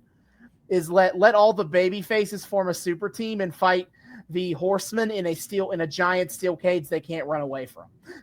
Oh my god. So does it originate as essentially a handicap measure? It's not a handicap match. It's still 4v4. No, but a handicap measure for the baby faces to finally be able to fucking take down the Horsemen. Yeah, something like that. Yeah. Another important part of the gimmick is that the heels always win the coin toss to decide whose team gets to go in first. So because there must always be more heels in the match than baby faces. Always. Wait, so it is the tiniest little bit of a handicap match. Yeah. Anywho, Eric Bischoff announces that the fighters in the Elimination Chamber match, which will be for the world title, will be Triple H, Chris Jericho, Booker T, Rob Van Dam, Kane, and Shawn Michaels. This will be Shawn Michaels' big return match. And then Eric Bischoff kind of gives Shawn an ultimatum for some weird reason, where he's basically like, Shawn, you're going to get revenge on Triple H on my terms. None of this sneaking in and attacking people bullshit. You're going to wait till Survivor Series and fight him then, and you have a week to accept my terms. Man, I really feel like a dum-dum for not seeing what they were building up to with all this, but okay. Yeah.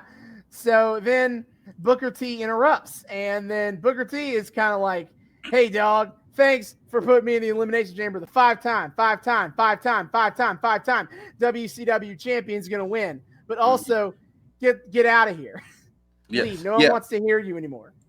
Also, there were a shout out to the people in the audience who had like the full ass like five different five-time posters. Really great. And since you pointed it out, I feel like it needs to be shared. The shout out to, oh god, heartbreaking, the worst ruthless aggression gimmick has a funny sign with HLA at JLA, the Joe Louis Arena. God fucking damn, I actually kind of thought that one was kind of clever. That was actually kind of funny. Fuck you. Yep. So then after Booker T shoos Bischoff out of the ring, he challenges Chris Nowinski up front. So I guess that's going to be the match. Yeah, Chris didn't even need to go looking for the match. He got it for himself. Yeah. So the match is Booker T versus Chris Nowinski. It's terribly short, and as I've mentioned earlier on this, previously on this podcast, I think Chris Nowinski is boring. So I don't care. Chris Nowinski is pretty boring. Booker T's fun enough, but yeah, Nowinski doesn't do all that much for me. And then quickly, Al Snow attacks Chris Nowinski because you see that is a DQ win for Chris Nowinski. I really want to know something here about, okay, so Al Snow kicks Nowinski's ass to DQ Booker T. Was that a very deliberate move on Al Snow's part? Yes, he was there he was ensuring that Chris won. Okay, I thought for a second that chess motif was coming into play and that Nowinski invited Al Snow to ringside to try to piss him off and bait him into attacking Nowinski. No, that's not the read. That's not the read I got. And I was like, "Fuck the 5D chess." Maybe he actually is smart, but no, that's not the read. That's not the read on it I got. Hilarious. And then Booker T just kicks both their asses, and that's the end of the segment. Fucking chumps. Man, this show is grinding to a halt. As we then move to our fifth match of the evening: Trish Stratus versus Jacqueline versus Molly Holly for the women's title. Yeah, and we get a solid triple threat match out of this one. Before we get to that, this is when we do the ad read for several companies, including the original Xbox. But I made specific note of lugs, where the tagline is "Hit the streets lug style." What the I didn't even notice that. What the hell? It was so stupid that I have felt like I had to mention it. Also, things so stupid I felt I had to mention. Jerry Lawler on commentary, getting honestly his weirdest. I didn't know he could get this weird, to be honest. But as the match is starting, he brings up on commentary that he had a nightmare last night. He had a nightmare where he was 6 months old and Trish Stratus was his mother. And he proceeds to talk about how he was he was a bottle baby. What? So Trish Stratus was his mother, and he was unable to breastfeed from her. Wait. This is a Jerry Lawler thing that he said on commentary for all to hear. I completely the fuck missed that. Yeah, I hear audio better than you do. I think this is because it comes from my computer, directly. So I had to hear Jerry Lawler explain this nightmare where he is Trish Stratus's baby, but he is unable to breastfeed from her.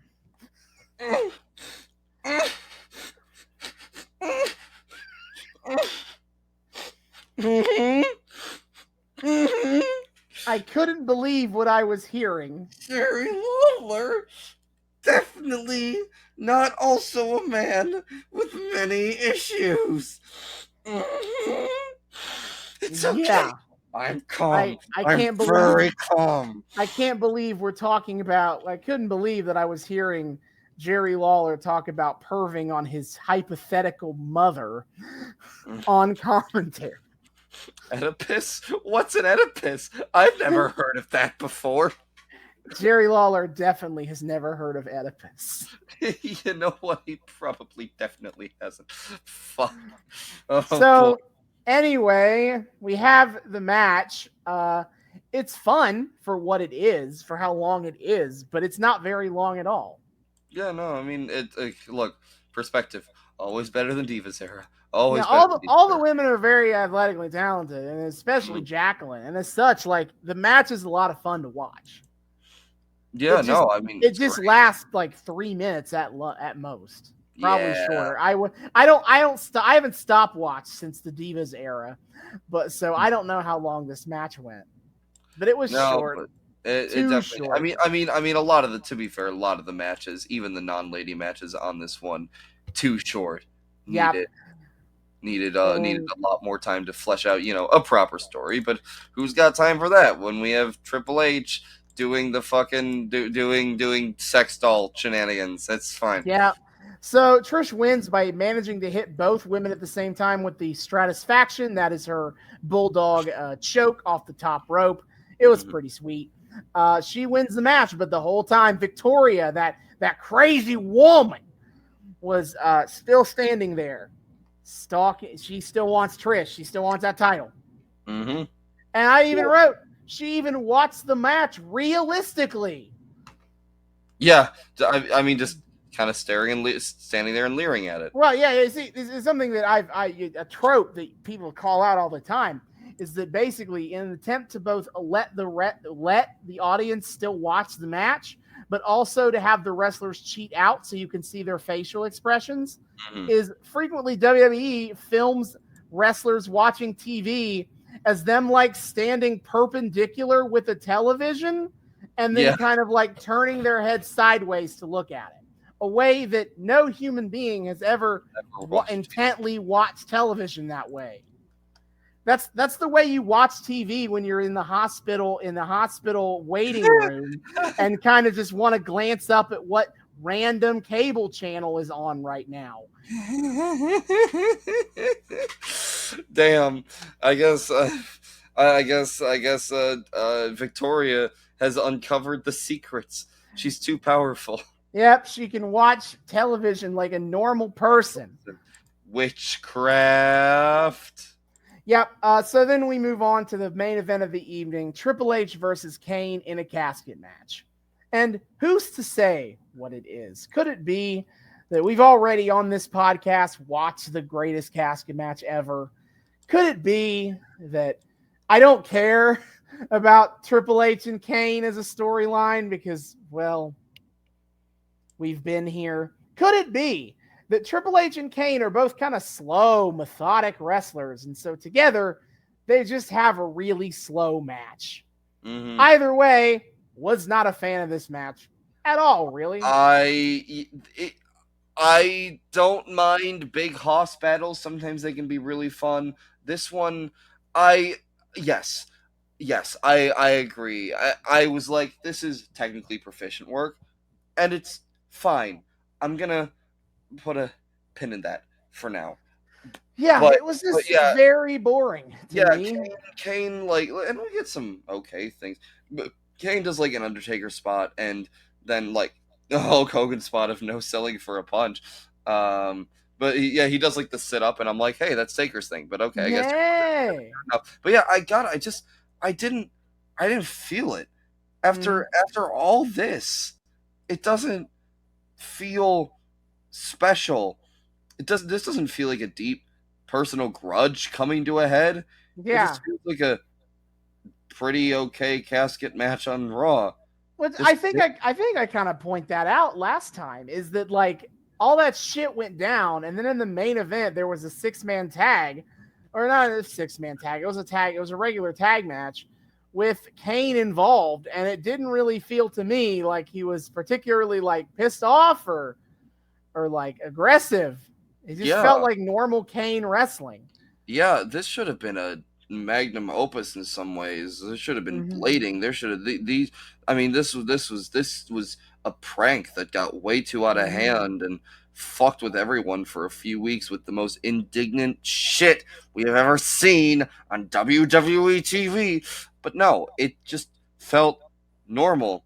And hell, if anything, Kane's goofy as it was, Kane's line to Triple H before fucking closing the car trunk on him last time felt more climactic than this. It feels to me almost as though they had that line and they were like, let's do that, and they realized, wait, shit, we didn't close this out with two big boys fighting in the ring. We need to close this out with two big boys fighting in the ring. Well, guess we'll do that. Yeah. Okay. Yeah, I agree. It just doesn't really have the vibe of like this feud, as stupid and shitty as it is. Like it should ostensibly be a storyline where these guys really hate each other and really want to try to kill each other. And I just didn't really get that vibe in this match. No, it just felt like a normal match, and that was it. I mean, is that it? Is this life? Fuck. Yeah, I don't know. I guess if I have to appreciate anything, is that a casket match is thematically appropriate. Yeah, well, I pointed that out earlier, and I still, again, Eric Bischoff's poetic brilliance for bringing out the casket theme once again. Not at all a dumb, crass visual. It's fine. Well, the match does kind of get interesting by the end, as who should pop out of the casket but Shawn Michaels. Shawn Michaels truly coming everywhere, including in a casket. Just like Triple H. Just like his dear friend the Kane. Yeah. Oh, before we proceed to the end, I would like to. David thought I was hilarious for saying this in the middle of the match, so I guess I will repeat it. Is that in the middle of the match, Jerry Lawler is ranting about Katie Vick, and says that, you know, clearly is that she didn't care about Kane. She didn't like hanging out with him. He's a weirdo. Is the only reason she hung out with him is because he had a cool car. And as I mentioned to David, I feel some kind of instinctual desire to argue with Jerry Lawler about this because it's stupid. But then also I realized that if I did that, I am arguing with Jerry Lawler about Katie Vick. So, you know. Yeah, that's the power of this arc, Austin. It sucks you in, and it tricks you into devoting mental fortitude, well needed resources on thinking about this and engaging with it. Oh boy. Yeah. Oh So- boy, if I love this arc. So Shawn Michaels, he shows up, hits the sweet chin music on Triple H, and then Kane gets up and Shawn Michaels dips. It's kind of hilarious. Yeah, it was actually, I have to say, it was kind of a cool spot. Shawn Michaels like pops out of the casket out of nowhere, and like, wow, they actually like kind of set up for that pretty well throughout the episode, and it made for a cool surprise. And like, okay, yeah, that was cool. And then we actually get a really funny spot where Shawn Michaels knocks Kane or Triple H the fuck out, and then Kane sits up. Shawn Michaels sees this, and then he shrugs and is like, my work here's done. And then like dips out of the ring. Like, it almost felt like Bugs Bunny-ish. And it's actually really fucking funny.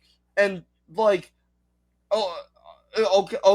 okay. And Kane beats him. Kane's able to beat Triple H and then walk off into the fire everywhere and proverbial sunset. And I have to say that Michael spot, that HBK spot was actually kind of awesome. And honestly, it's just kind of even more insulting to all of the shit we just experienced, because at the end of it all, it just ends up being a fucking vehicle for HBK's revenge spot. That's what we got out of this. And the show ends with not Kane celebrating his win, but with Shawn Michaels getting on top of the casket and doing this little dancing. And I wish I could have enjoyed that moment fully, if not for the fact that we ended with a fucking insult to all the bullshit we had to slog through to get here just to bring Shawn Michaels back, because the fucking WrestleMania angle fell through, and it's fine. So close. It's actually kind of fine, because Kane walks the fuck off into the sunset, and so does his storyline. Never to be seen again. And oh boy, did it hurt that WWE turned to the fucking camera and said, this is such a waste of everybody's time, and it was so deeply awful and offensive that we need to quickly shift gears and make this a Shawn Michaels spot. But it's done now, and it's over, and we are moving on. And fuck, I feel nothing. I didn't get really all that angry, and that's, I feel nothing in general, and that's okay. This is what wrestling is. Sometimes feeling nothing. No. It's what it is it's wild, and it's nuts, and it's eclectic, and sometimes you get shit that's real shit. Like it's bad. It can be really bad, and it's awful, and it's infuriating, and you just want to, but then it's over, and then you move on to something new and better. And if you want to, unless it's something that's like got big, long, rippling impact, a lot of times you don't ever have to think about it again. There's almost like a beauty to this, you know? Mm-hmm. At the end of this all, I don't quite feel nothing. Mm-hmm. I feel okay. Fuck. I guess that is one of the beautiful things about the fact that wrestling is never ending, is that, you know, there is no Game of Thrones season 8. There's no How I Met Your Mother season 10 or 9 or whatever it was. You can't just wrestling storylines end poorly, sure. Wrestling careers can end poorly, sure. But the show of pro wrestling, Raw, SmackDown, Dynamite, NXT, Impact, Nitro, Hardcore TV, they all just keep on chugging along. Everything bad can easily just be forgotten the next week. Damn. It's kind of a beauty to all this, isn't it? Mm-hmm. I mean, and we're privileged, obviously. We get to step away from this. But hell, I mean, by all accounts of what you've given me, once this episode was done, they never did Katie Vick ever They're again done. or anything. It's done, and we're moving on. We cleanly transitioned into the Shawn Michaels Triple H feud, and we don't ever have to think about this again. Wow, this was the worst thing we ever watched for the show. Let me be clear. By Absolutely. far, this was the worst thing. And at time I hated a lot of, like, this was awful and insulting and deeply offensive and infuriating to no end.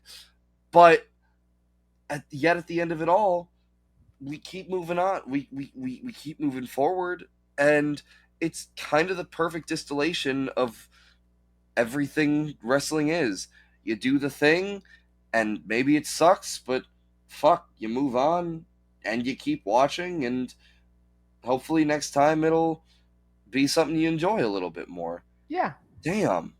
I can't believe that at the end of all of this what a hopeful note we just ended this all on. We just managed to end the fucking Katie Vick arc on a meaningful, optimistic note. Hell yeah. Yeah. And it feels okay. I could have my own thoughts about, I was going to have my own thing to say about, Katie Vick arc as a whole, but honestly, I think I'd rather end on that. Huh. It feels good, doesn't it? Yeah. I feel happy. Yeah. And here, and I will attempt to keep you feeling happy, David, because it's time now to describe what our next arc in this slot in our schedule will be. We are staying in the Ruthless Aggression era. And now hold your horses.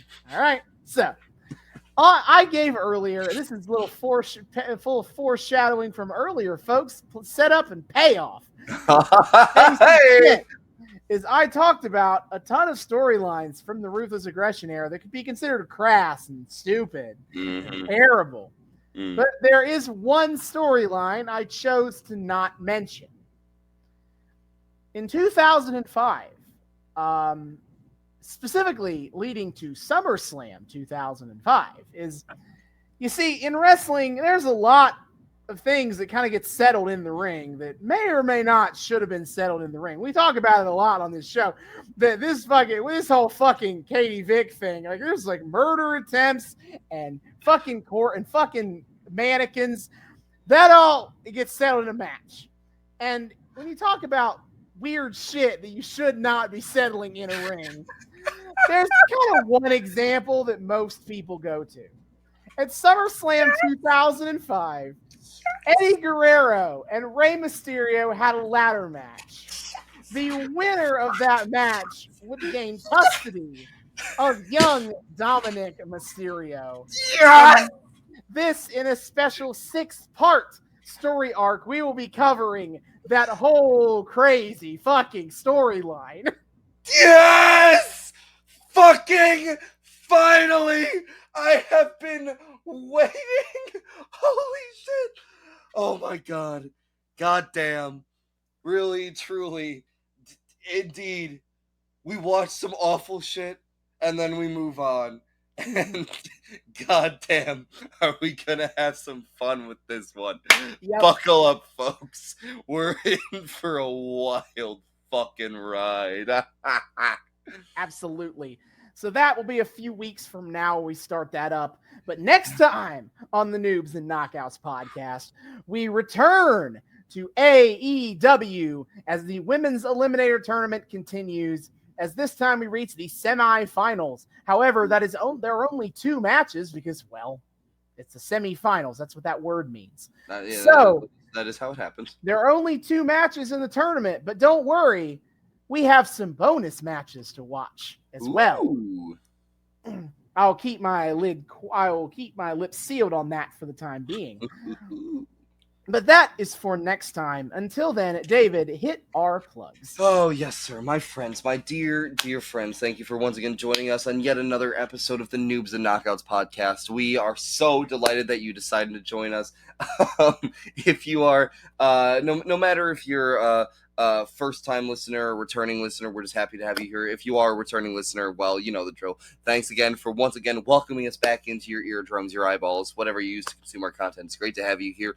If you're a first-time listener, viewer, what have you, thank you so much for joining us. We are so delighted to have you here. We here at the Noobs and Knockouts Podcast like to think we are friendly to both noobs and knockouts alike. So whether you're brand new to the wild, wacky world of wrestling or you're an entrenched veteran of this whole thing, we just hope you've had a good time here and you want to keep coming back and having a good time with us. If you'd like to continue to have a good time with us and you're not entirely sure how to do so, well, not to worry, my friends, I have you covered. First of all, you can find us on YouTube. We are the Noobs and Knockouts Podcast on YouTube. Hit subscribe, ring that bell, make sure it turns a nice little solid color so you get notifications every single time we drop a brand new episode. Like, comment, add us to your playlist, check out our playlist. Austin has been kind enough to organize every single our company, era, etc. that we follow into their own little playlist. So if you want to check out one kind of thing on its own, you can do that without having to do a whole lot of skipping around. It's really cool. And on our more recent episodes, you can see our lovely faces. You can see our beautiful HUD that we've got set up. You can see the little visual gags that we throw in. You can see David do an actual IRL spit take at the beginning of this episode. It's a good time. So come find us on YouTube, Noobs and Knockouts Podcast. But of course, for the audio only listeners, we also have options for you. We are of course on 3 of the best places to find your podcast, and that would be Spotify, Google, and Apple Podcasts. Check us out there. Rate us, review us, download us. Just, you know the drill. Just come have a good time. Let the algorithm know that, hey, and other people know, hey, these guys are probably worth talking about. That nice little 5-star review or good review, 5-star rating or good review, if you can see yourself to it, would mean the world to us. So check us out. Download us. Noobs and Knockouts Podcast, Spotify, Google, and Apple Podcasts. Of course, also, there is the more direct ways to interact with us than just listening to our mellifluous tones week after week. First of all, of course, is the Twitter, our main social media platform. You can find us at Noobs and Knoxpod on Twitter. That's Noobs, the letter N, at Knoxpod on Twitter. Come check us out there. We put dank memes. We engage with broader wrestling fandom discourse. We post every single time we drop a brand new episode, so you guys know what the hell's going on. And of course, the highlight of our Twitter is weekly wrestling live tweeting. My friend, what is on the docket coming up? Of course, every Wednesday night, as per usual, it is AEW Dynamite on TBS. David and I both watch this live. It is the one show we consistently watch live every week. And so either one of us could be live tweeting at any given time, at any given week. In addition, we usually cover AEW, Impact Wrestling, and WWE pay-per-view events. So, upcoming on that, on May 8th, is WWE WrestleMania Backlash. It's like Backlash, but they put WrestleMania in front of it. Indeed. Yes, so upcoming, we have a few, some decent matches up in here. We have Charlotte Flair versus Ronda Rousey in an I Quit match for the SmackDown Women's Championship. Drew McIntyre and RK Bro, that is the Randy Orton and Riddle, versus the Bloodline, that's Roman Reigns and the Usos.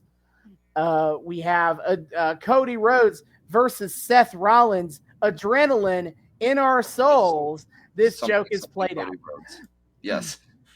AJ Styles versus Edge in a WrestleMania rematch. And Bobby Lashley versus Omos in a big dude hoss fight. Upcoming for AEW is Double or Nothing at May 29th. Upcoming, the main thing so far we have for that is the men's Owen Hart Cup tournament, and the women's Owen Hart Cup tournament will have their final matches on Double or Nothing. But not just that. We now know for sure, it's official, it's happening. Adam Page, the Hangman, versus CM Punk for the AEW World Championship. Hell yeah. Gonna be dope shit. Yep. So, and then for Impact Wrestling, of course, on June 19th is Slammiversary, celebrating the 20th anniversary of Impact Wrestling. It seems kind of crazy to think that TNA has lasted that long, to be honest. It's kind of dope, though. Yeah, it is great. But yeah, that is what is upcoming for us going forward. Absolutely. So be sure to check us all out there. It's a great time over on the Twitter. We love our weekly live tweeting. Hell, half the time Austin and I are kind of, at least to some extent, double teaming a little bit on Wednesdays. And hey, if I'm feeling spicy, sometimes I'll even do some live tweeting on Fridays as well. It's some rampage action. It's a great time. You know, if you like listening to us ramble about wrestling here, you'll enjoy it over on the Twitter. Austin, of course, he knows what the hell he's talking about. He's really insightful. His stuff is great. I'm just, shit posting and vibes posting as usual. No matter what, it's a fun time over on the Twitter. So come check us out there, Noobs and Knocks Pod on Twitter. Then, of course, is our email address. You can email us directly at noobsandknockoutspod@gmail.com. Come say hi to us over there. Just tell us what you like about the show, what you don't like, things you want to see more of, less of, specific requests you have for arcs, companies, storylines, eras, wrestling adjacent media, whatever. Just come yell at us for our hot takes or tell us how brilliant and based we are. Tell us that you'd like hearing our beautiful dulcet tones lull you to sleep week after week. Whatever. We just love talking to people. We love saying hi. We would love for you to come say hi to us over at noobsandknockoutspod@gmail.com. And then, of course, finally, there is our Patreon. We are also the Noobs and Knockouts Podcast on Patreon. $1 a month gets you early access to episodes and a shout out at the end of each episode. See y'all next time. Hasta luego.